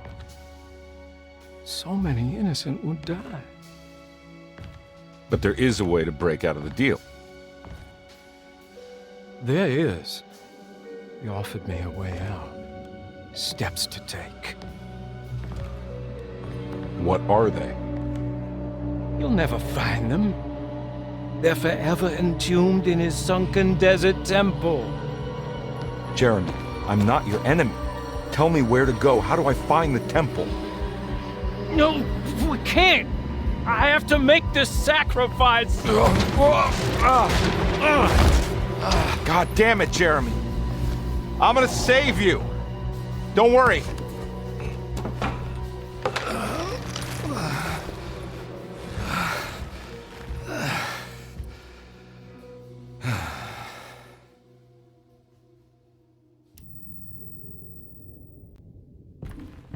How do you save someone who doesn't want to be saved? Well, he's gonna get saved no matter what. I just need to find the temple somehow.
Oh.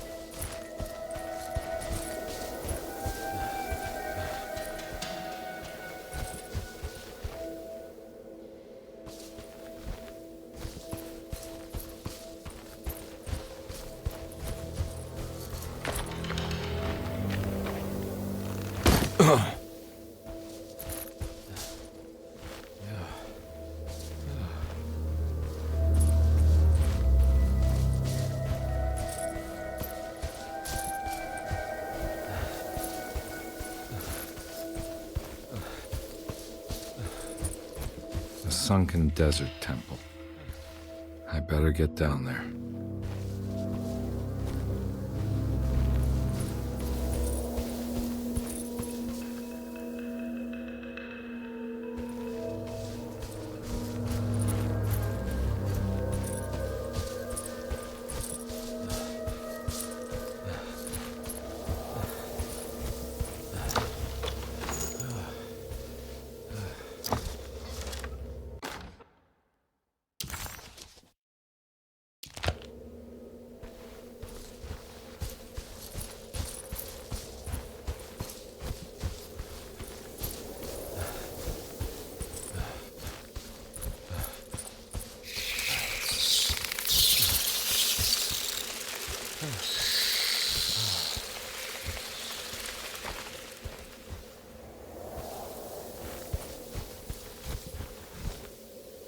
Here we go.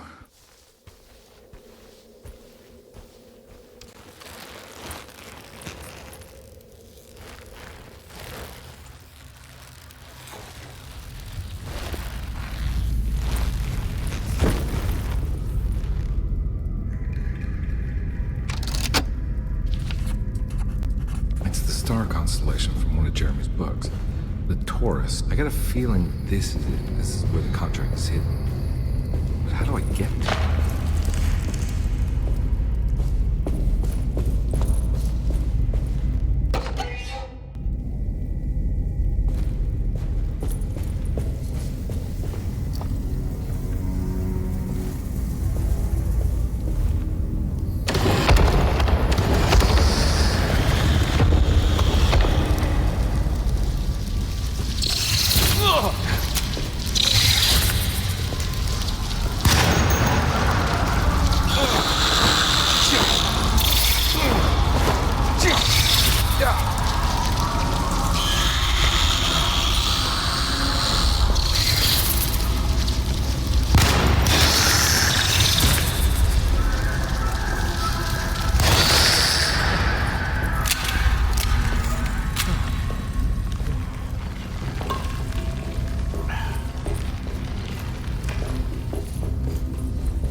This one looks operational.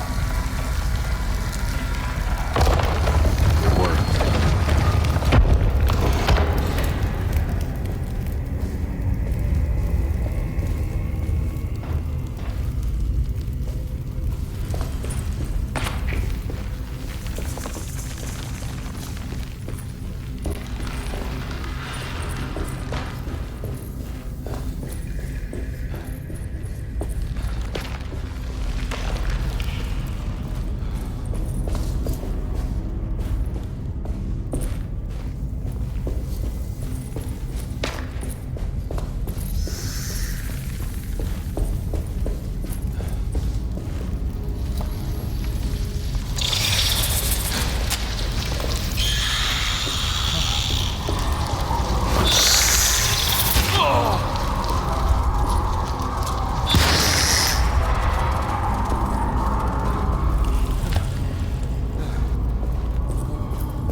Huh.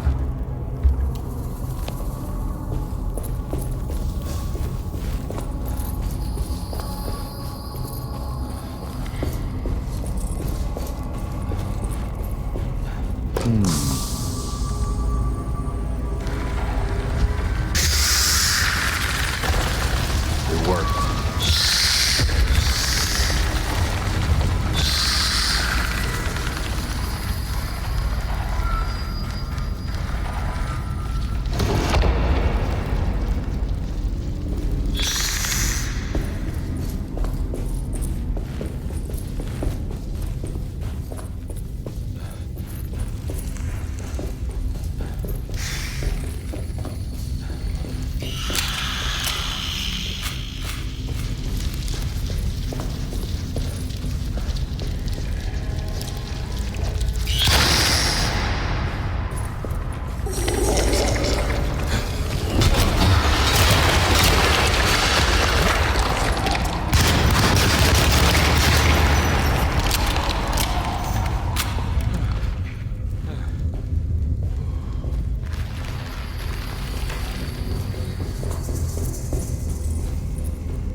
is going on?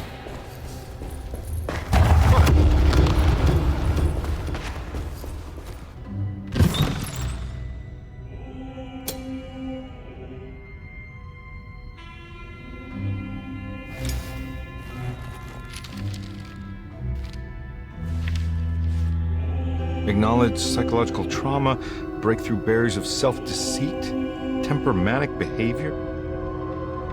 These are the Dark Man's terms. The contract. Huh?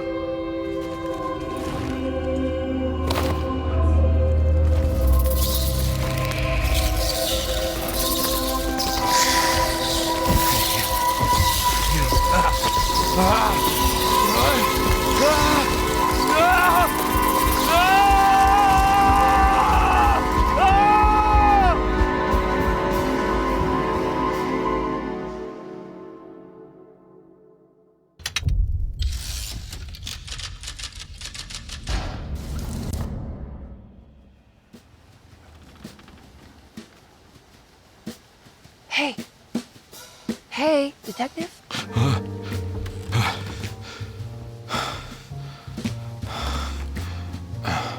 What are you doing? Oh, I found some. Great. Was it alcohol? God, no, I just got the wind knocked out of me. I think I know how to break the contract with the Dark Man. What exactly does that mean? Everything going back to normal. All right. I found some more information on Zerando and the patients. There are some seriously strange things going on here. I'm pretty sure 2 of the patients are dead and maybe even the clerk. Oh, yeah. I kind of just gave up on worrying about that. Well, just keep your eyes open, I suppose. What were you doing again? Jeremy made a pact with the Dark Man to keep all the madness locked inside Zerando. All right. I'm gonna break it. I just have to... Where is it? Where's the talisman? It's around your neck? I worry, Detective. Don't. I'm fine. I worry that you're not much help on this case. At least you're a good distraction. Trust me. You're getting your money's worth. At this rate, I'm an absolute bargain.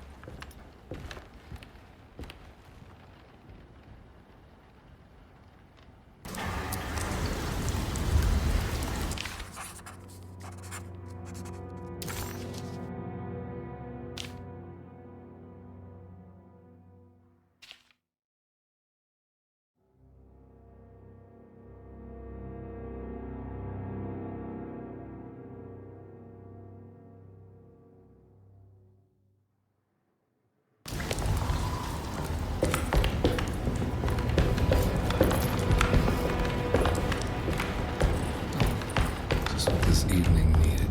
Some ambiance.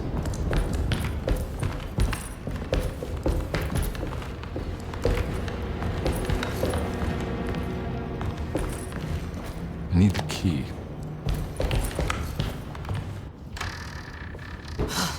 Got to be around here somewhere. He wouldn't leave this house. I don't know what to think anymore. You run into that detective fella? Who is he? Can he be trusted? I think he's one of the good guys. Well, you know, like us. Will he be all right with her coming? Praise the mother. You don't need to know about all that.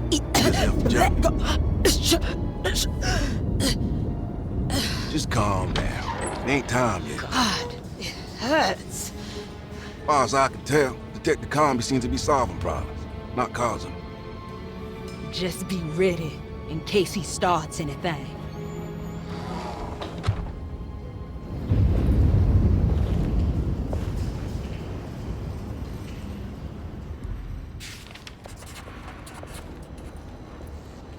The 2 orderlies still hadn't found Jeremy.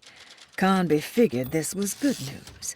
Emily had reminded him about some strange deaths at Zerando, and Conby wasn't sure who he could trust.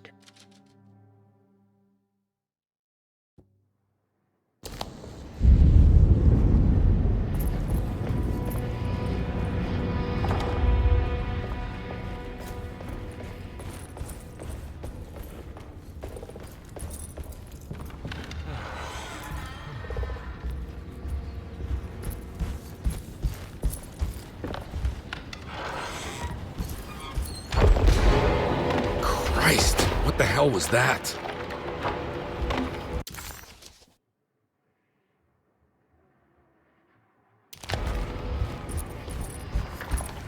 It's blocked.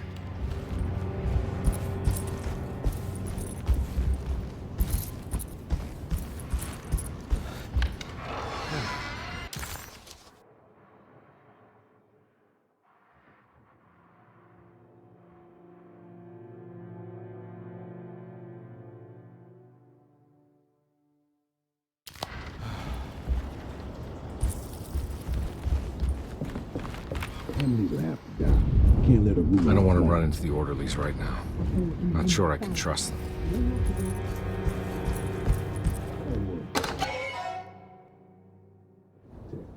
I think Dr. Gray might be in there. Perfect time to snoop around his office, then.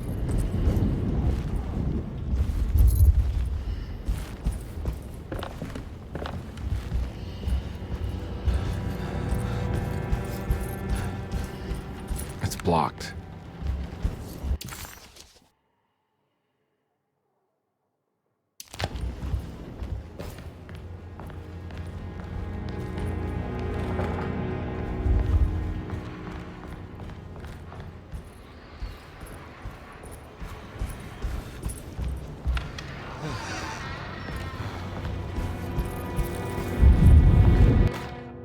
Lunacy and the Astarte Artist Colony.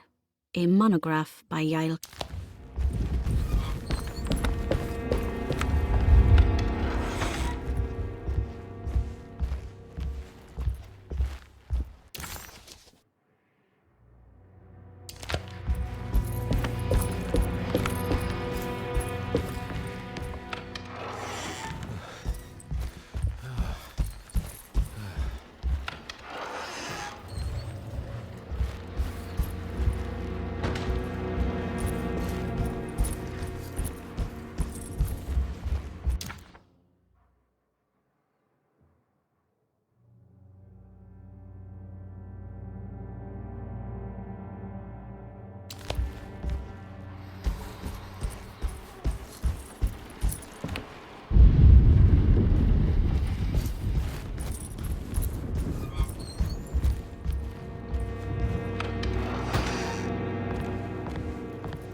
I need the key.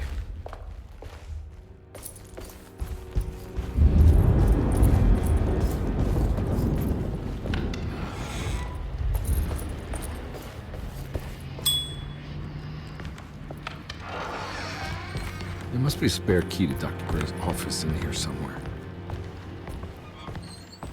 I don't have the combination for this.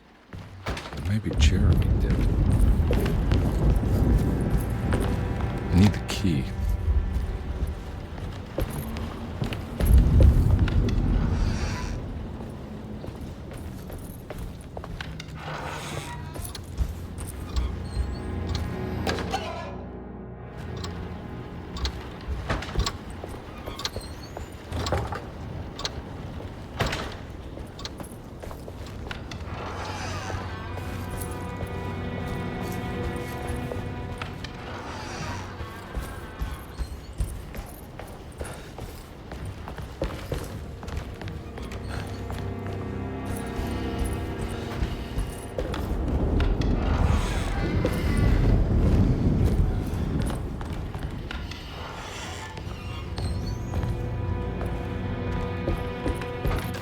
Detective Comby, I'm terribly sorry that my niece has pulled you into this mess. Please, with all my blessings, take her away from this cursed place. I have destroyed that eater of worlds and locked it away in the attic and retreated to a place of hiding. Tell Emily I'm safe. Tell her all the lies you can think of to make her listen. Take her back to New Orleans. Sincerely, Jeremy.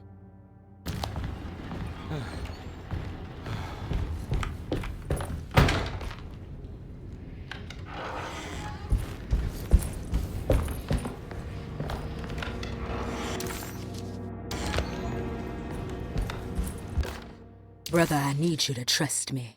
This is the most important moment in our family's history. I know you have doubts and that the terrible Mama Loa told you lies. I would never betray you. I promise. Lottie.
Detective Conby.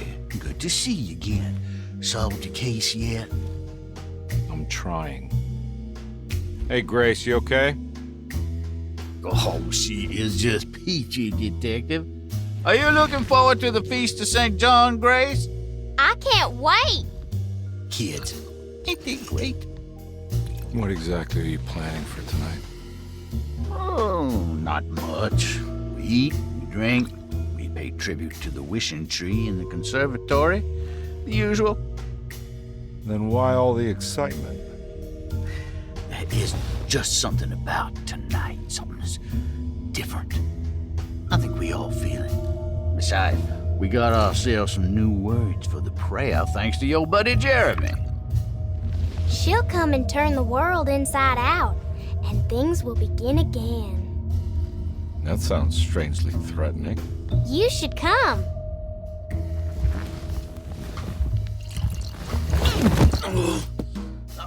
God damn it, Grace, stay put for once.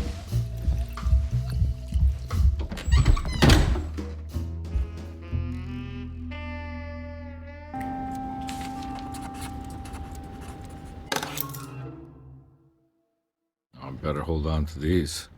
Wouldn't want them to get lost. There's something missing.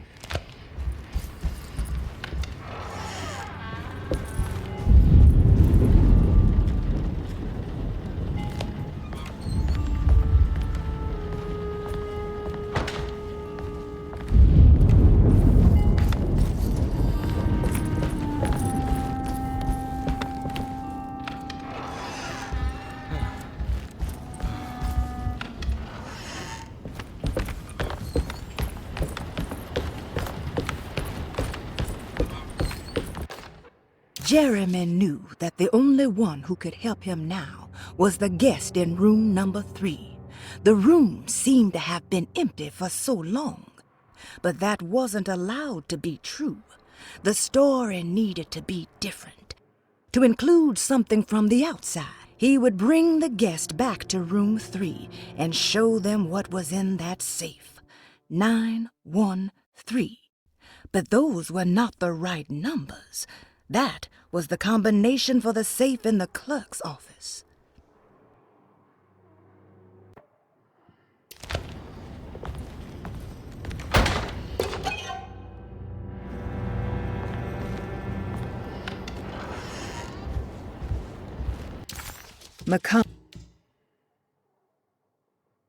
McCarthy was a deadbeat.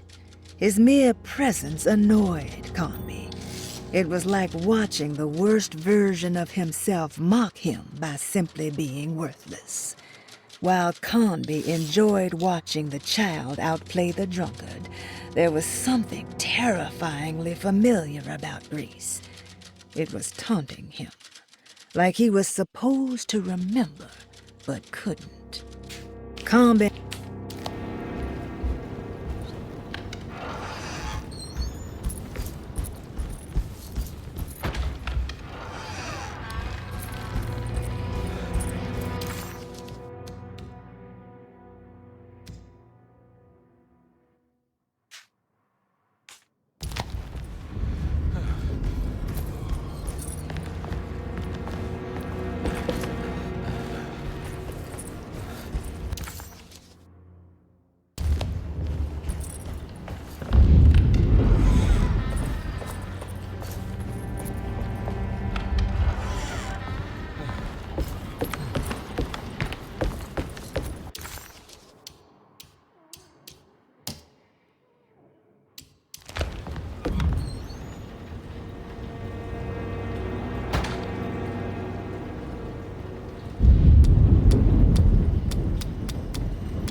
It worked.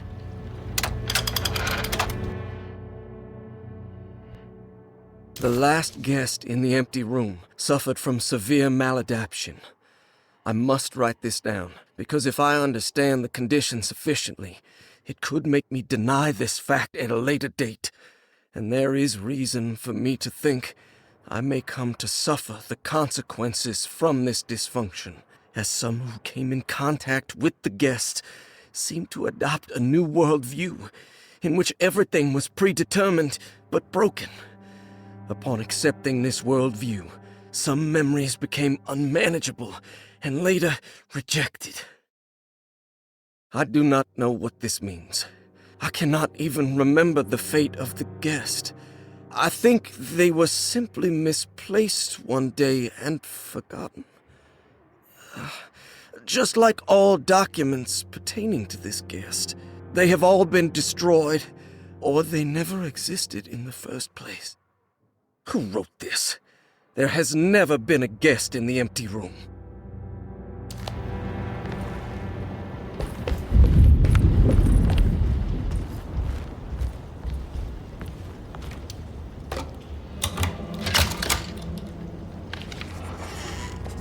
Dr. Gray's office, all to myself. Let's see if we can figure this guy out. I have finished tidying up Miss Beauregard's belongings. I will leave it to you to contact her agent and have them collect her things. I found one of Grace's drawings she might want back, along with this key in her room, which I believe you've been looking for, Mrs. Thompson.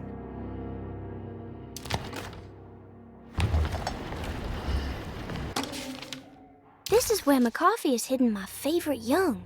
It's very important.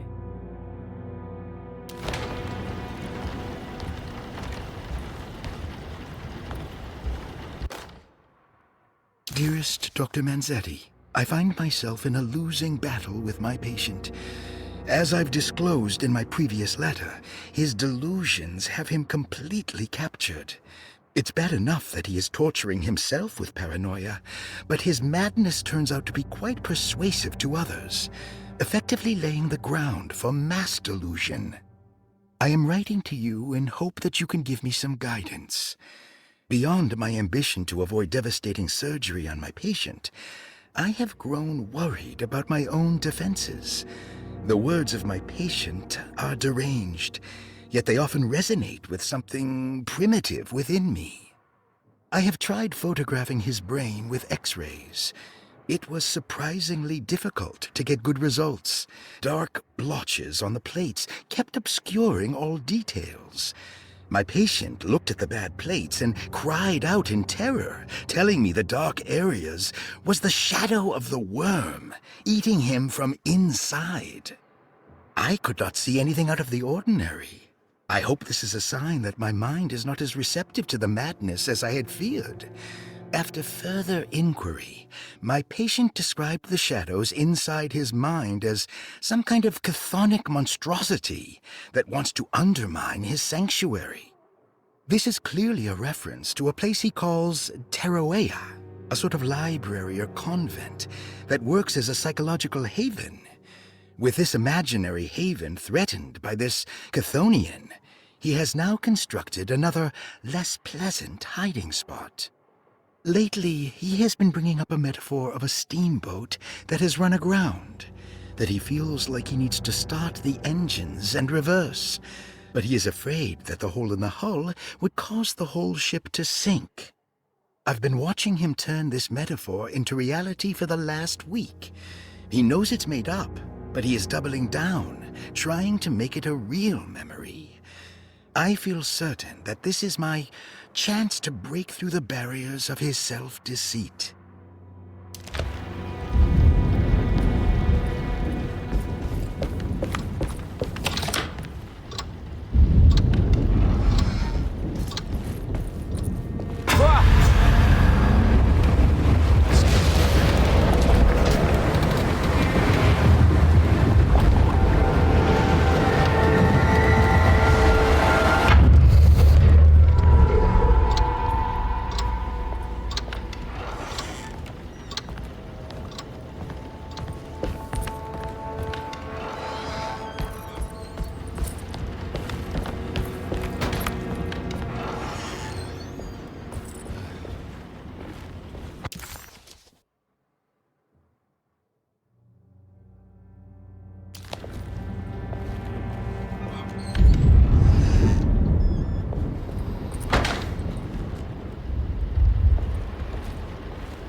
Dr. Gray was somehow mixed up in this business with the Dark Man, Detective Conby decided. He had to be. Either Dr. Gray was using the idea of the Dark Man to manipulate and torture Jeremy, or the Dark Man was an actual powerful being possessing Jeremy. And in that case, Dr. Gray was simply a stooge. Maybe both could be true at once. Conby felt his mind racing in all directions. No matter what, he had to find a way to break the pact. That was what Jeremy said was needed. It didn't even matter what was true or not. If Jeremy wouldn't leave Derceto before the contract was broken, then Conby had to make it happen. He just...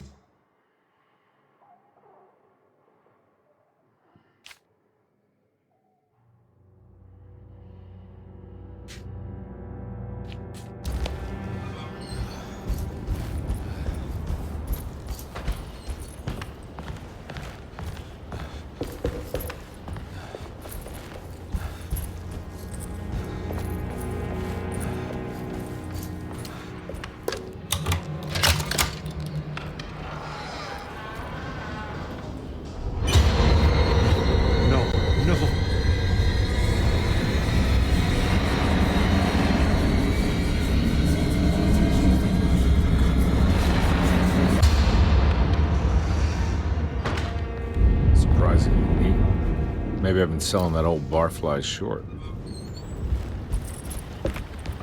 Looks like McCarthy has something hidden inside. Sometimes I think this place makes me worse. That Derceto might be my grave. A coffin made of ostentatious architecture. A Taj Mahal for the drunken depressed. There's something about Derceto. Something about Dr. Gray. Like we all pretend that we're here to get better, when in fact we are here to be forgotten.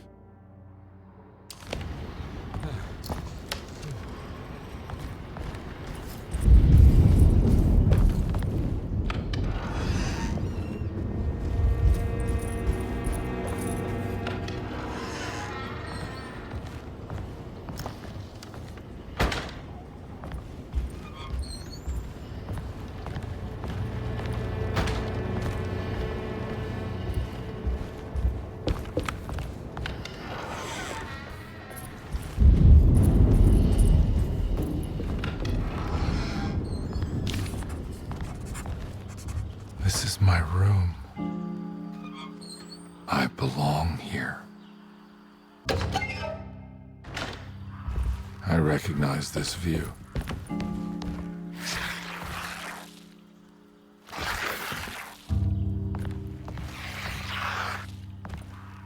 I know that number. Where's that from? I did this.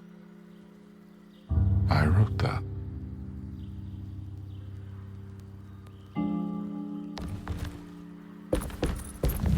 I know the combination. I carry it with me.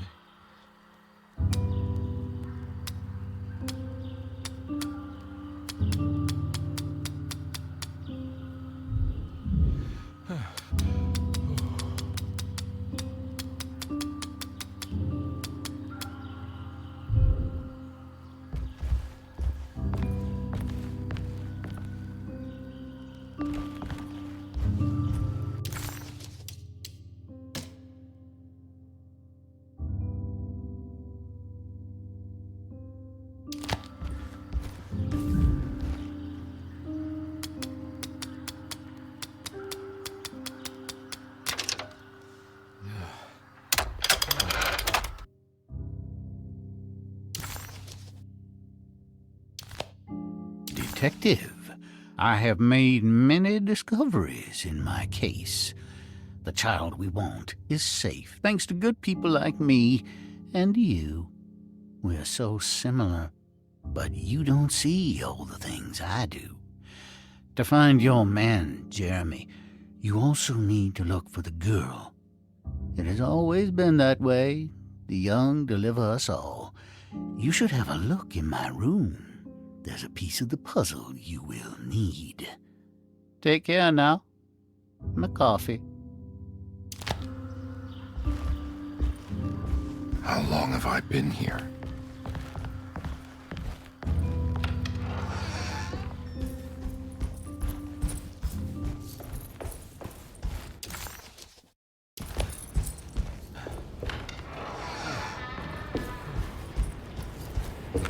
Looks like McCarthy has something hidden inside.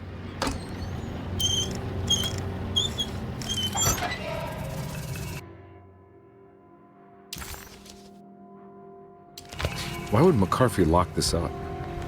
Was he trying to keep Grace from completing the shape? If so, couldn't she have just made another drawing?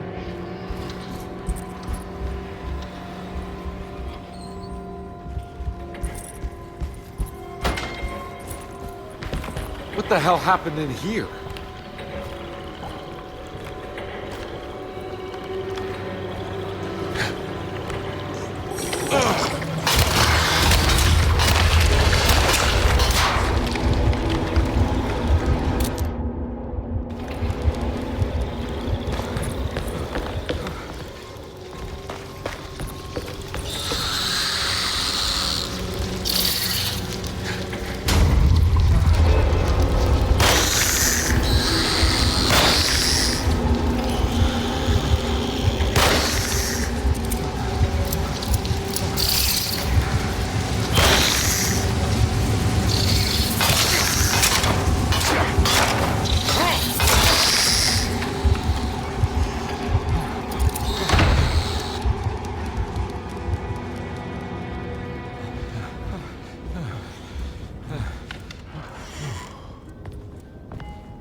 This looks familiar. That's me, isn't it? How long had it been since I drowned myself in drink and depression? It had all felt so peaceful, slipping away into oblivion. A welcoming, dark voice wrapped around my mind like a heavy blanket. It turned off suddenly as I woke up from the sound of my office door closing shut. A messenger had left a telegram from Mrs. Saunders. She had a lead on where to find her husband and her kidnapped daughter.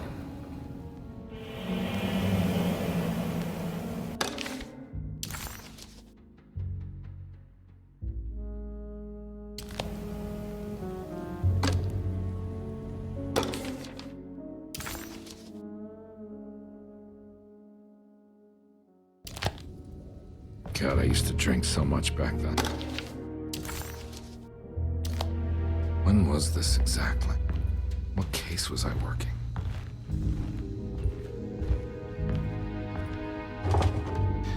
I think I need to figure out where I'm going first.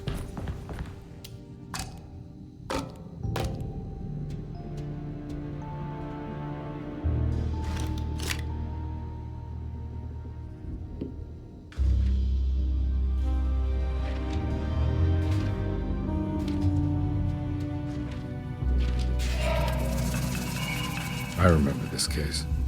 Some kid got taken by her father, headed out of state, but he had made a mistake by selling a painting that his wife actually cared about to a collector named Thornhill to fund his venture.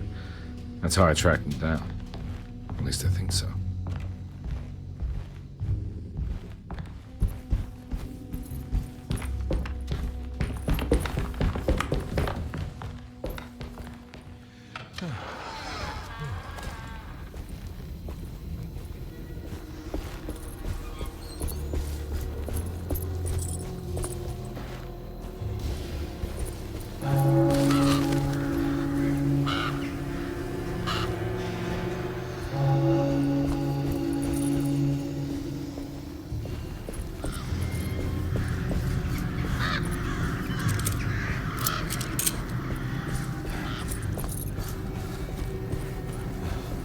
Thornhill wasn't a bad man, but he had principles keeping him from handing out information about his deals.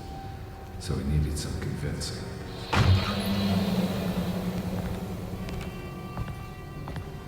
Well, every case can't be squeaky clean.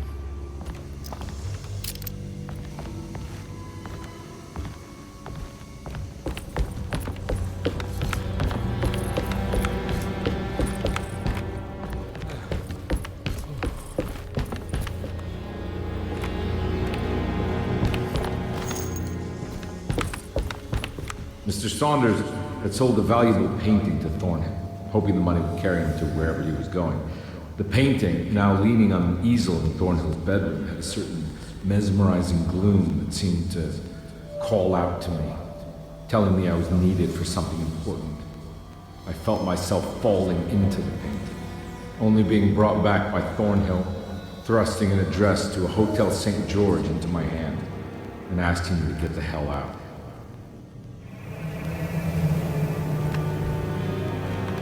I don't remember this at all, but I can't say it didn't happen.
On my way to the hotel, the Morton gang caught up with me. I owed them money, a lot of it. I can't remember what for. Probably some dumb gambling debt growing in size for each payment missed.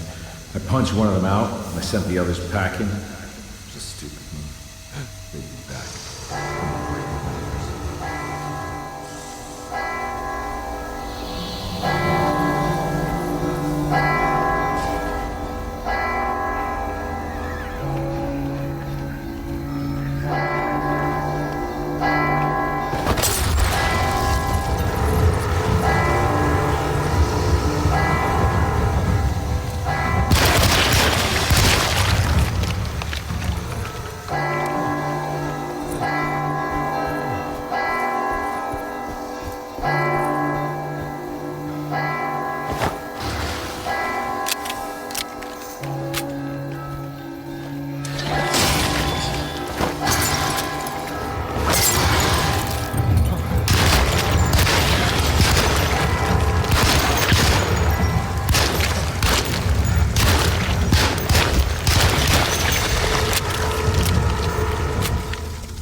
I found him.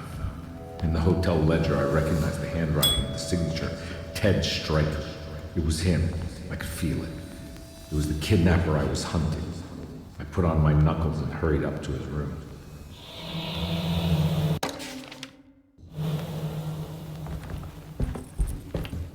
Something about that name, Ted Stryker, rings a bell. Feels vaguely familiar.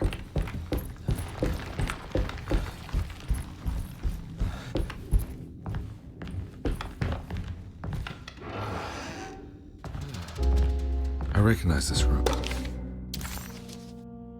But I didn't catch up with them here. I must have followed them. But where?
That's right, he was running away, ditching his old life and marriage in New Orleans to find something better in Tallahassee.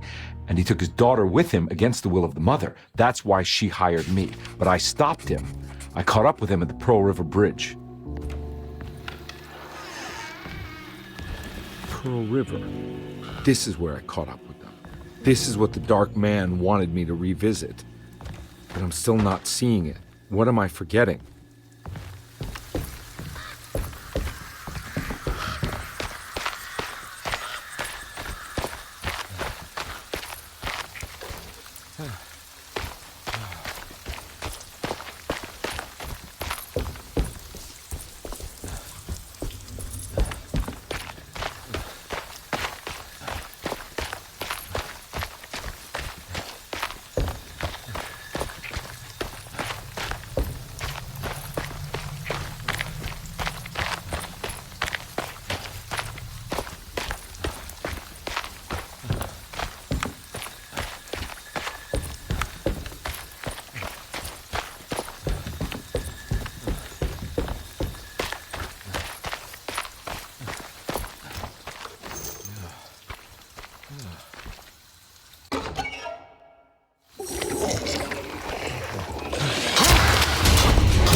I can't believe I didn't recognize you. I looked a little different back then, I suppose. Was any of this real? How do you mean? This day, just... so much is happening. I can't... I think I've lost my head. Do you need me to apologize? I mean... I am sorry. I don't think I need to begin to explain. You're just a kid, Grace. I'm really sorry. I didn't mean for it to happen. Lies. More lies. No, really. I thought I was being a good guy by handing you over to your mother. I didn't know. I couldn't have known that she wouldn't care about you. I don't know how this works. What is this for? Some form of admission of guilt. Maybe acceptance. It's what the Dark Man wants. I guess we just watched my father die again then. You think he's alive? I know he is. He's down there, scared that he won't be able to get out. That he will drown with his daughter again. What are you saying? We gotta save him! We? Do it yourself. I'm down there with him, remember?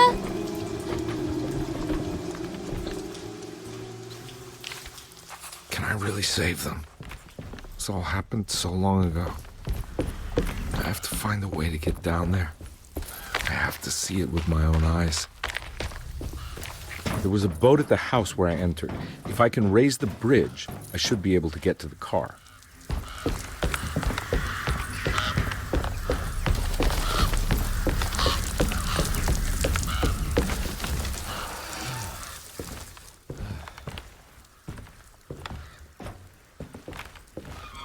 This must be where the bridge is operated.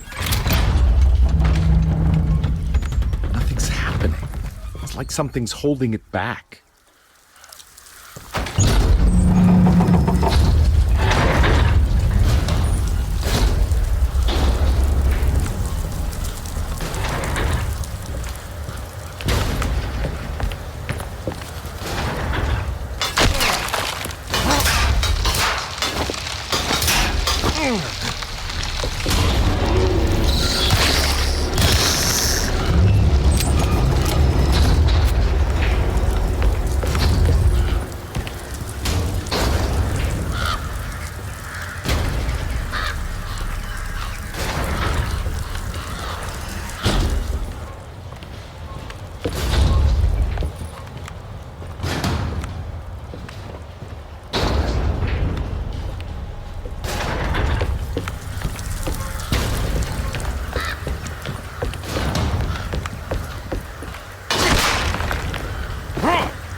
Carnby, are you okay?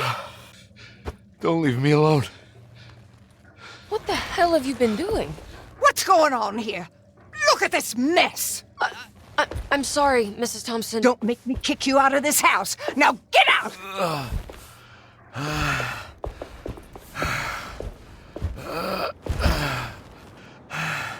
Hey, Detective.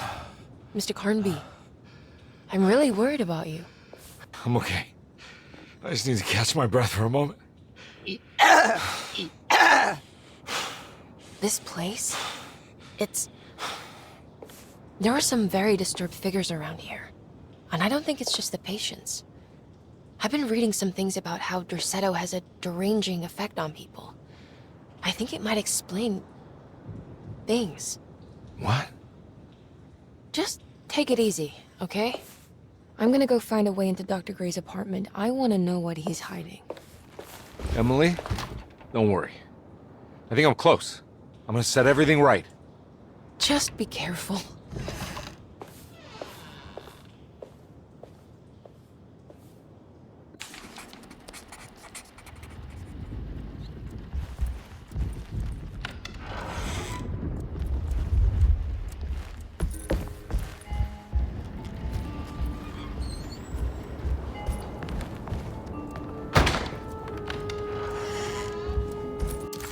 Carnby had run their car off the bridge.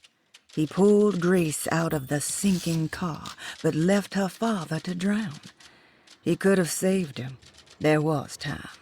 He just chose not to. Instead, he took Grace back to New Orleans and collected his paycheck.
I can't leave. I got a job to do.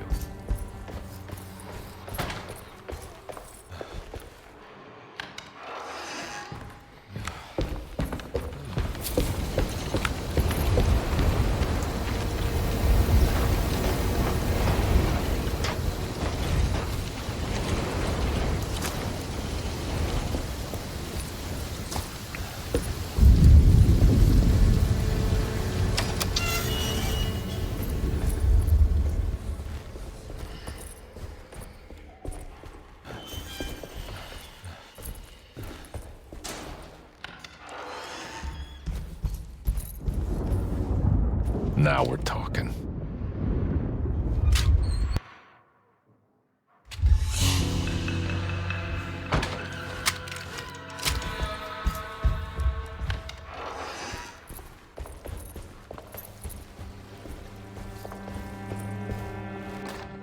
Mrs. Thompson, I understand the last week has been busy. Under these circumstances, I find it important to remind you that Dorsetto's concerns are not a public matter, nor is it something that should upset you. Please continue your excellent work, and don't spend a thought on the death of Perosi, or, more importantly, the suicide of Cassandra Beauregard.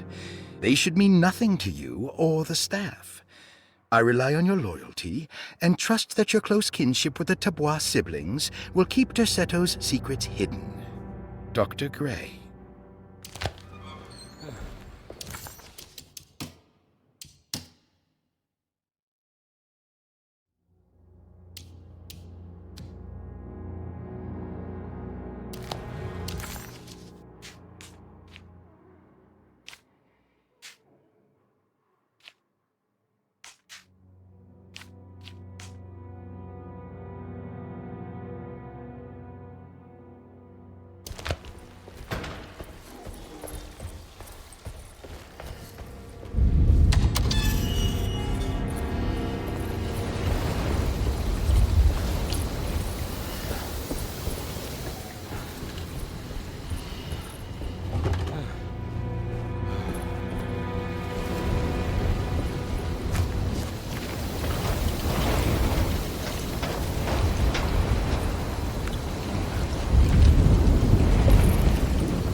take this much more.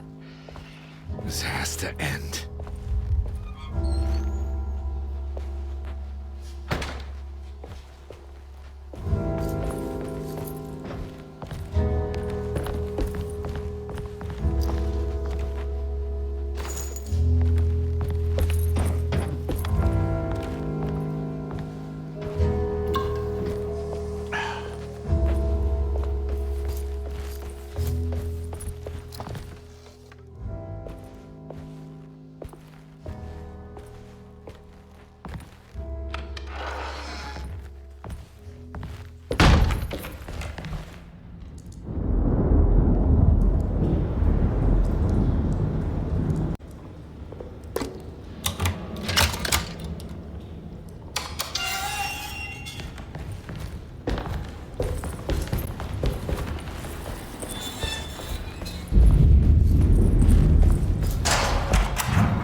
Radiography, patient Jeremy Hartwood, date June 14, 1930.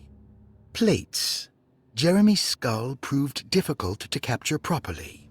Partial radiographs worked best. A complete picture of the brain can be assembled by piecing 3 plates together. Observations.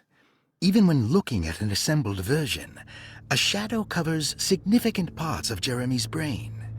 Possible tumor, but more likely that the equipment is failing. Jeremy reacted strongly to the pictures and claimed to see a giant clay worm eating and displacing his memories. Notes. While this exercise has left me nowhere closer to an answer, I feel confident that a Burkhart lobotomy should sever all necessary parts. Hypothetical psychosurgery based on the ideas by Burkhart and the St. Petersburg research could end up saving Jeremy's mind. Severing the connections around the frontal lobe would certainly solve most mental afflictions. The procedure would be brutal in performance, as well as in efficiency. An ice pick pushed through the edge of the eye and into the skull would untether the nerves like Alexander cutting the Gordian knot. As this would likely leave Jeremy in a very different condition, all other paths should first be explored. The medical instrument I would need for this lobotomy is missing, and I should have Waits order a new one.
Don't mind if I do.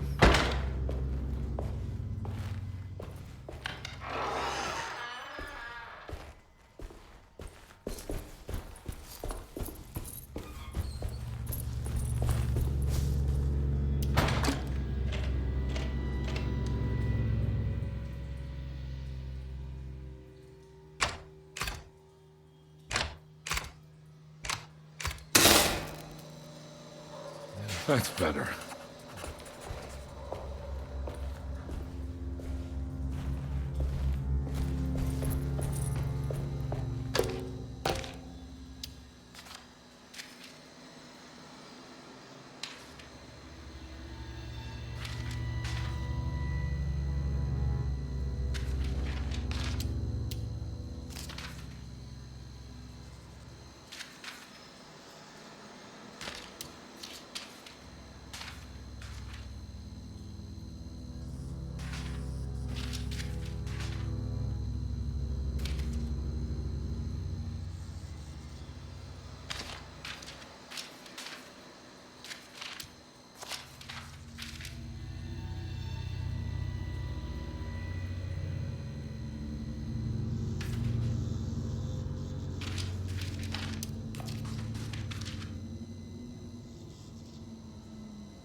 Why does this keep happening? What am I supposed to do?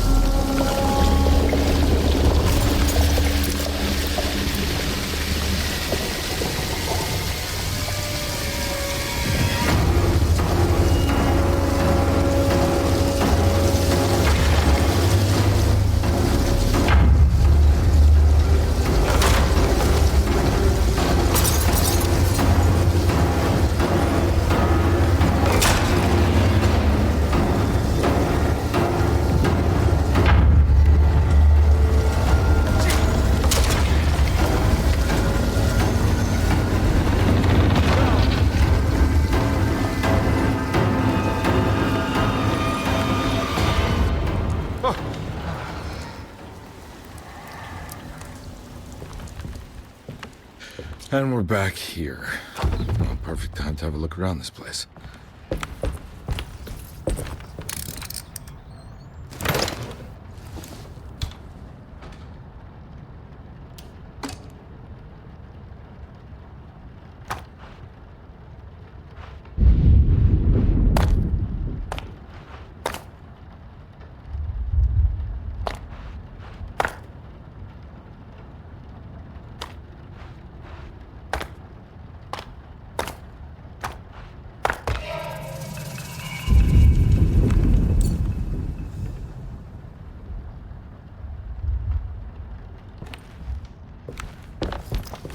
What is that?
This is where Jeremy's hiding, right? Hello? Is anyone there? Jeremy? I need help! Wait. Can you hear me? I'm stuck in the mud and the fire is taking Jeremy, me. where are you? The motor is dead. I can't do anything more. Hang on, Jeremy. I'll figure something out. I'll get the boat running.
The boat's wedged itself right into the bayou. If I get the motor started, I could try reversing back into the river.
The winch is powered by electricity. I need to find a way to turn it on before I can use it.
Jeremy, where are you?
pretty weak.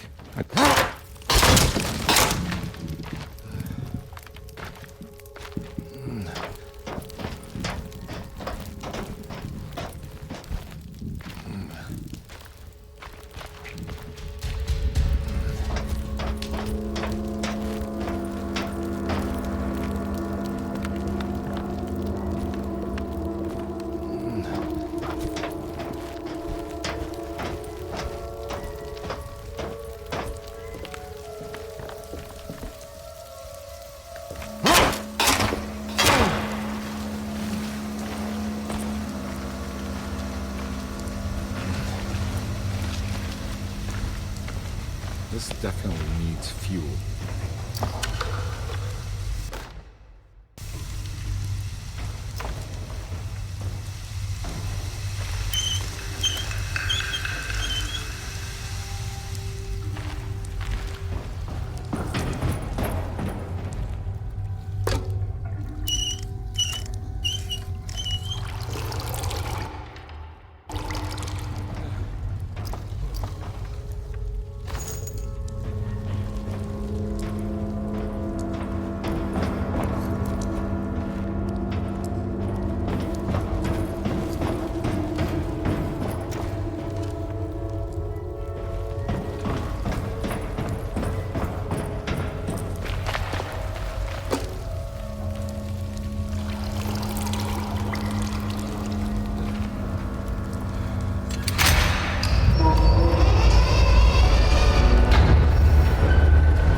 and then I strangled all life from my lungs.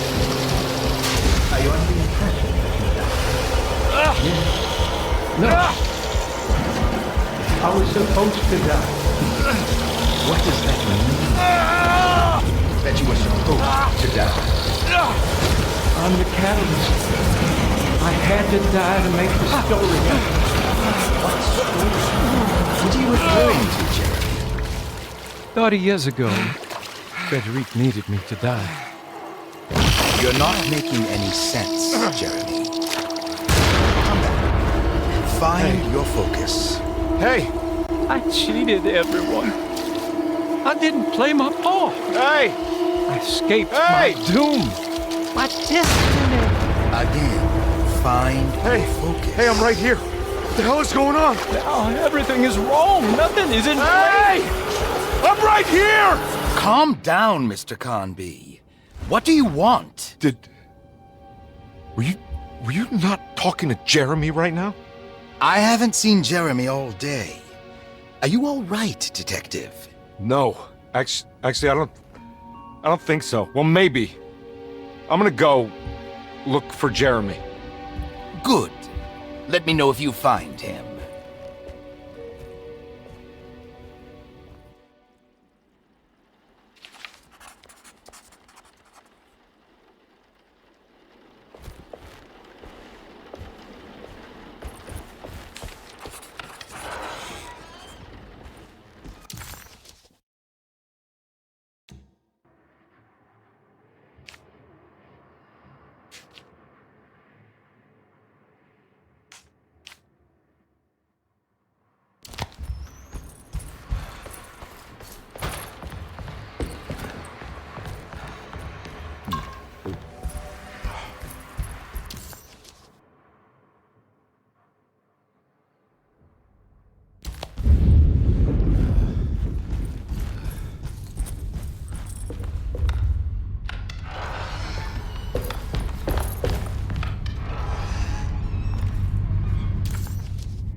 Detective, am I glad to see you. Lock the door, will you? I don't think Dr. Gray would appreciate us snooping around. What's going on here? This feels so strange.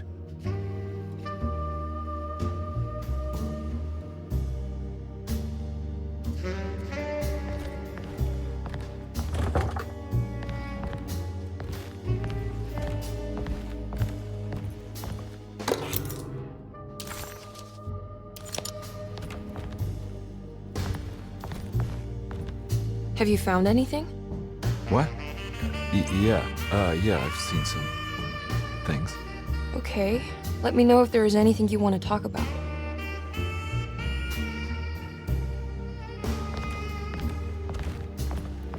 There's a book missing.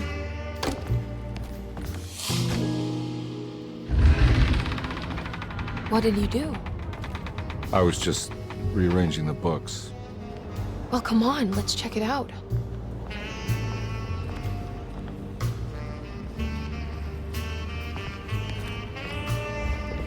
I think I'm beginning to understand. Dr. Gray is dealing with some kind of mass delusion.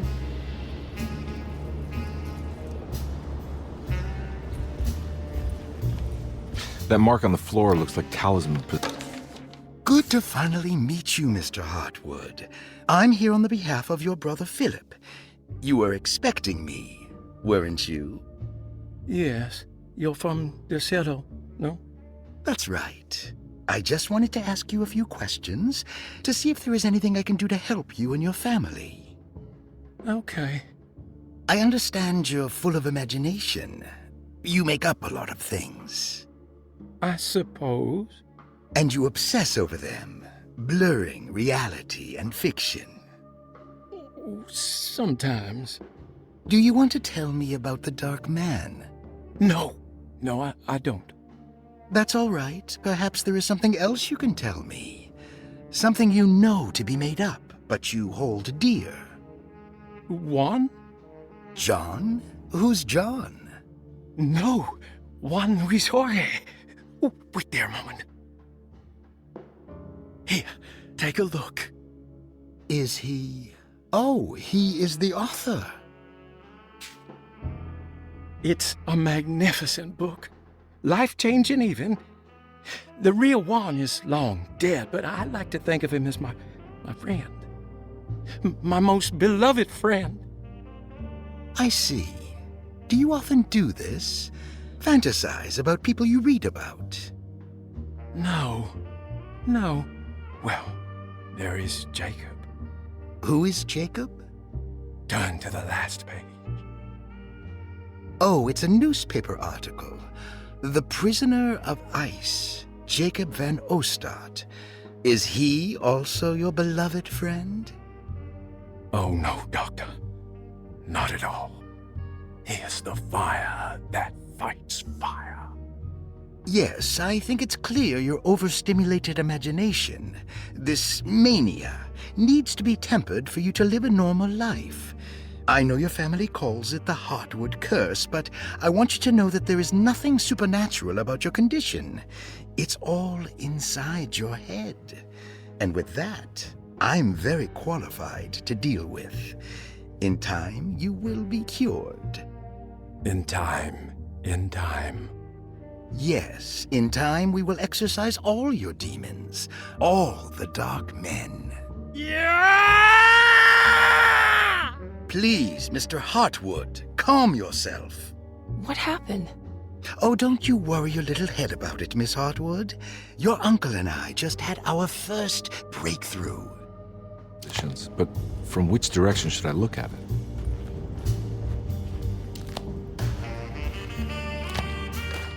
The Snake Dagger, a monograph by Yael Klein. In Ludwig Prin's book on pagan ritual.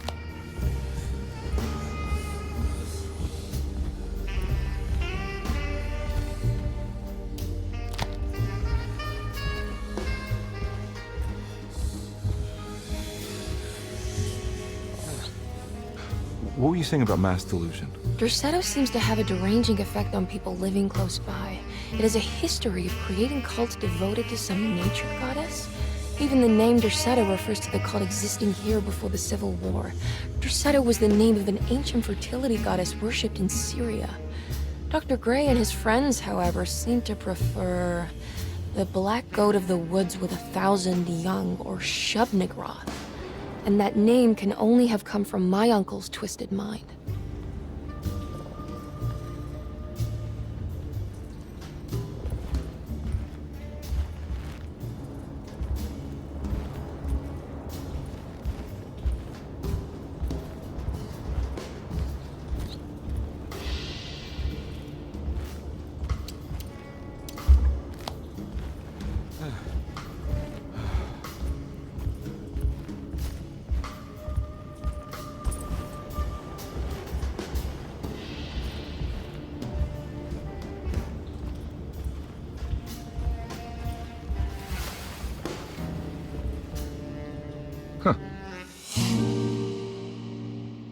Has that been there this whole time?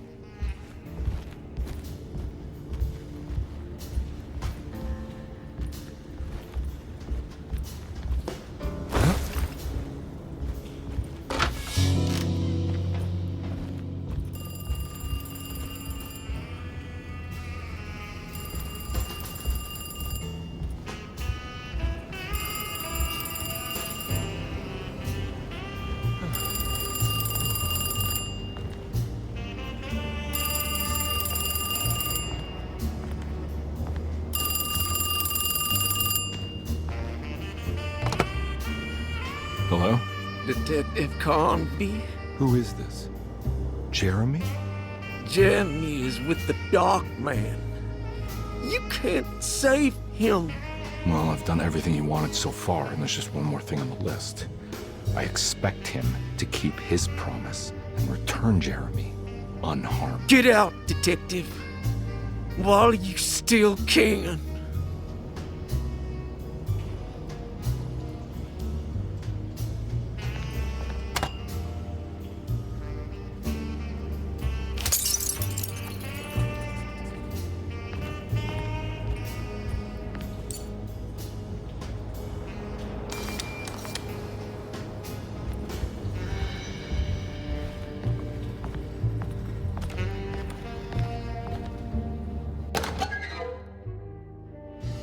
place.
You okay?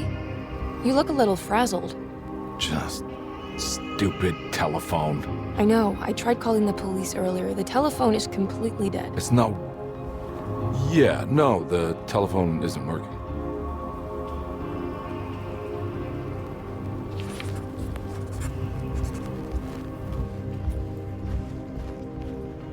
Miss Hartwood, I think you're gonna want to see this. Is there something in the closet? Yeah, there is. You don't see the very obvious gate leading to whatever Jeremy's madness is serving up next? I don't understand. Are you making some kind of fashion metaphor? I'm sorry, I don't have time for this. Can you just tell me what you're doing? You don't see this! It's fine. It's fine. Catch you later. Are you going inside the closet? Yeah. You got a problem with that? No. Do what you think is right, Detective. Sorry, I didn't mean to. Goodbye, Miss Hartwood.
Hey, you!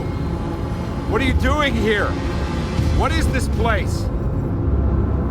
Turn back, detective. You're not wanted here.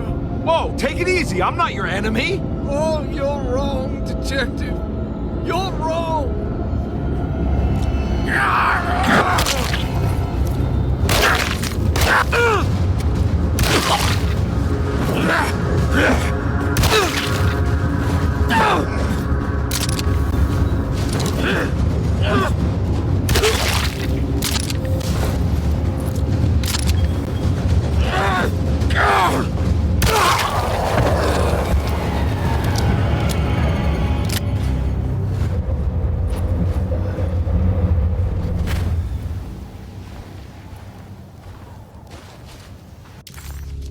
Disheartened by his failure to make Emily understand what he was doing, Detective Conby actually felt better seeing the frozen hell before him.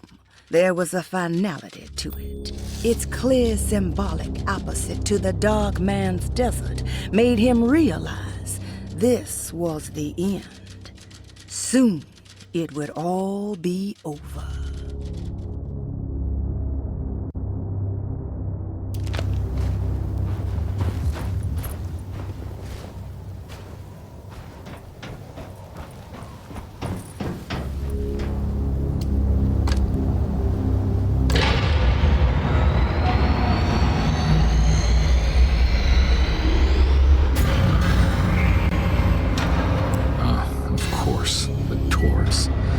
I figured you wouldn't want your stars aligned, Jeremy. Or maybe that is what you need to temper that mania of yours.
I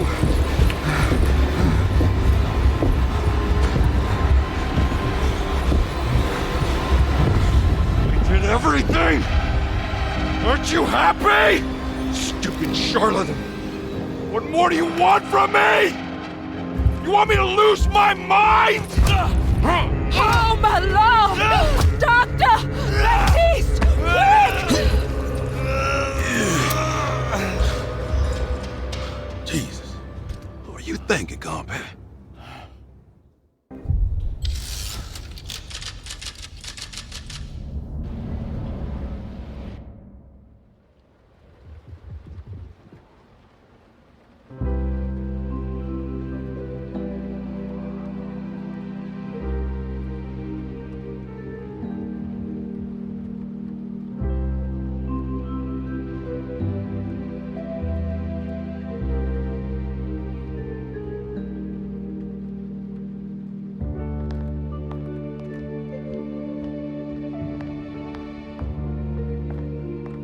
You awake? You are awake. Mr. Conby's up. Hey, buddy! I thought you'd be knocked out for the rest of the night. Come on out and join us, will you? I'll save you some gumbo. Good to have you back. You gave us all a good scare. What happened? You had a psychological breakdown. Sorry for manhandling you, but you're being violent. You stabbed Jeremy and then punched Dr. Gray. Are they okay? Jeremy's a little strange, but everything's back to normal. Really? All thanks to you, combat. You want to try standing up?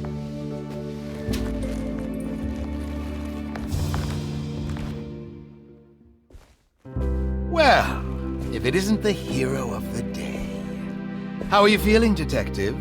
Never better. How about you two? Hey, Jeremy, I didn't do too much damage, did I? Things are fine. Very quiet. What's up with him? Painkillers? No. You see, despite you having the finesse of a one-eyed butcher, you managed to lobotomize dear Jeremy.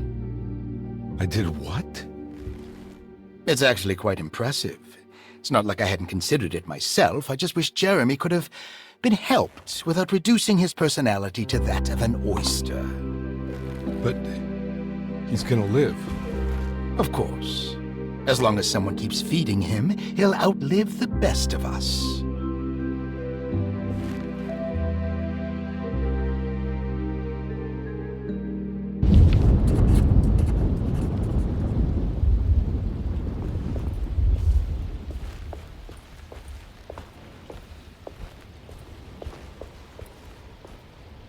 Hey, Ruth.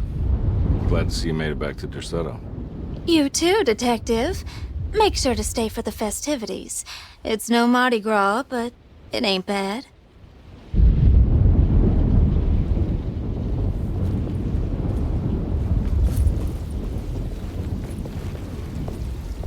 Good to see you back on your feet, Detective. Have some gumbo. Thanks. I'll save it for later.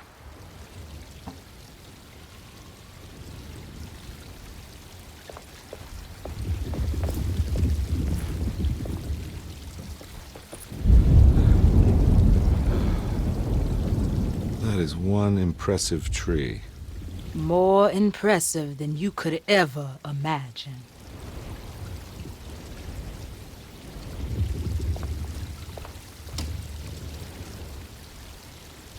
Everyone knows what to do? Y'all know the new words. Mrs. Thompson, we talked about this.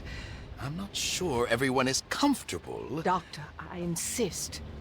This is important. We've waited for so long, Doctor. Let's just go with the old song. Not every change is an improvement. Boss, good or bad, we need to move forward. All in, Doc. Let's bet it all. But we don't know what we're dealing with. It'll be okay, Doctor. Better even.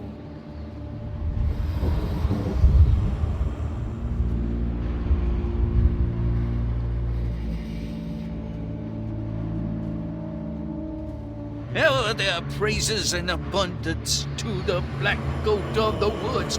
Hear us, mother. Take pity on us. Take pity on us. Hear us, mother. Take pity on us. Hear us, mother, and take pity on us. Take pity on us.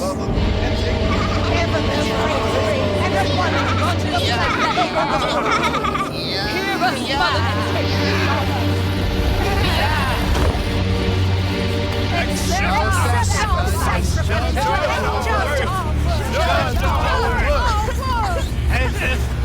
Stop!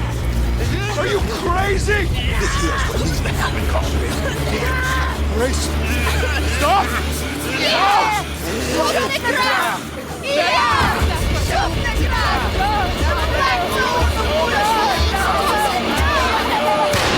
Stop in the ground! Yeah! Stop in the ground! Get my uncle out of here! Jeremy, come with me! Get over here! Jeremy, come with... Jeremy, come here! No! There has to be another one!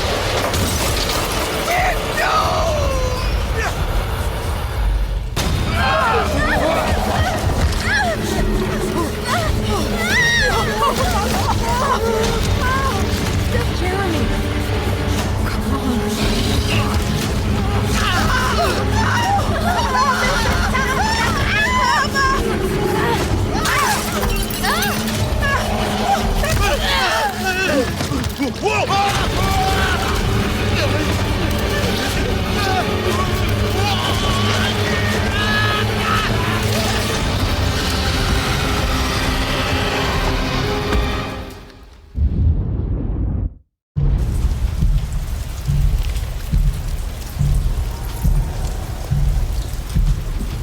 I can't let that monster leave Zerando. I have to stop it.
Detective! Oh, what the hell was that?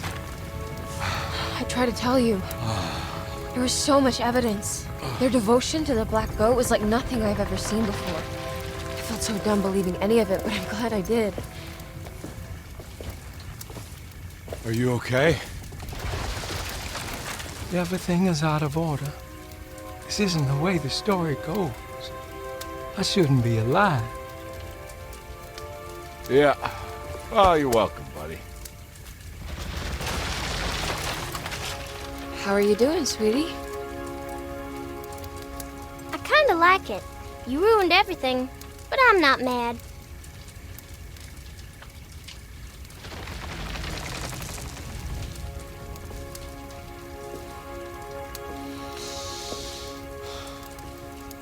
All right, you ready to head back to New Orleans?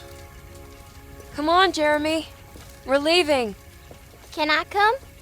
I thought you said you didn't need saving. Don't leave her. She's important. Of course we're taking her with us.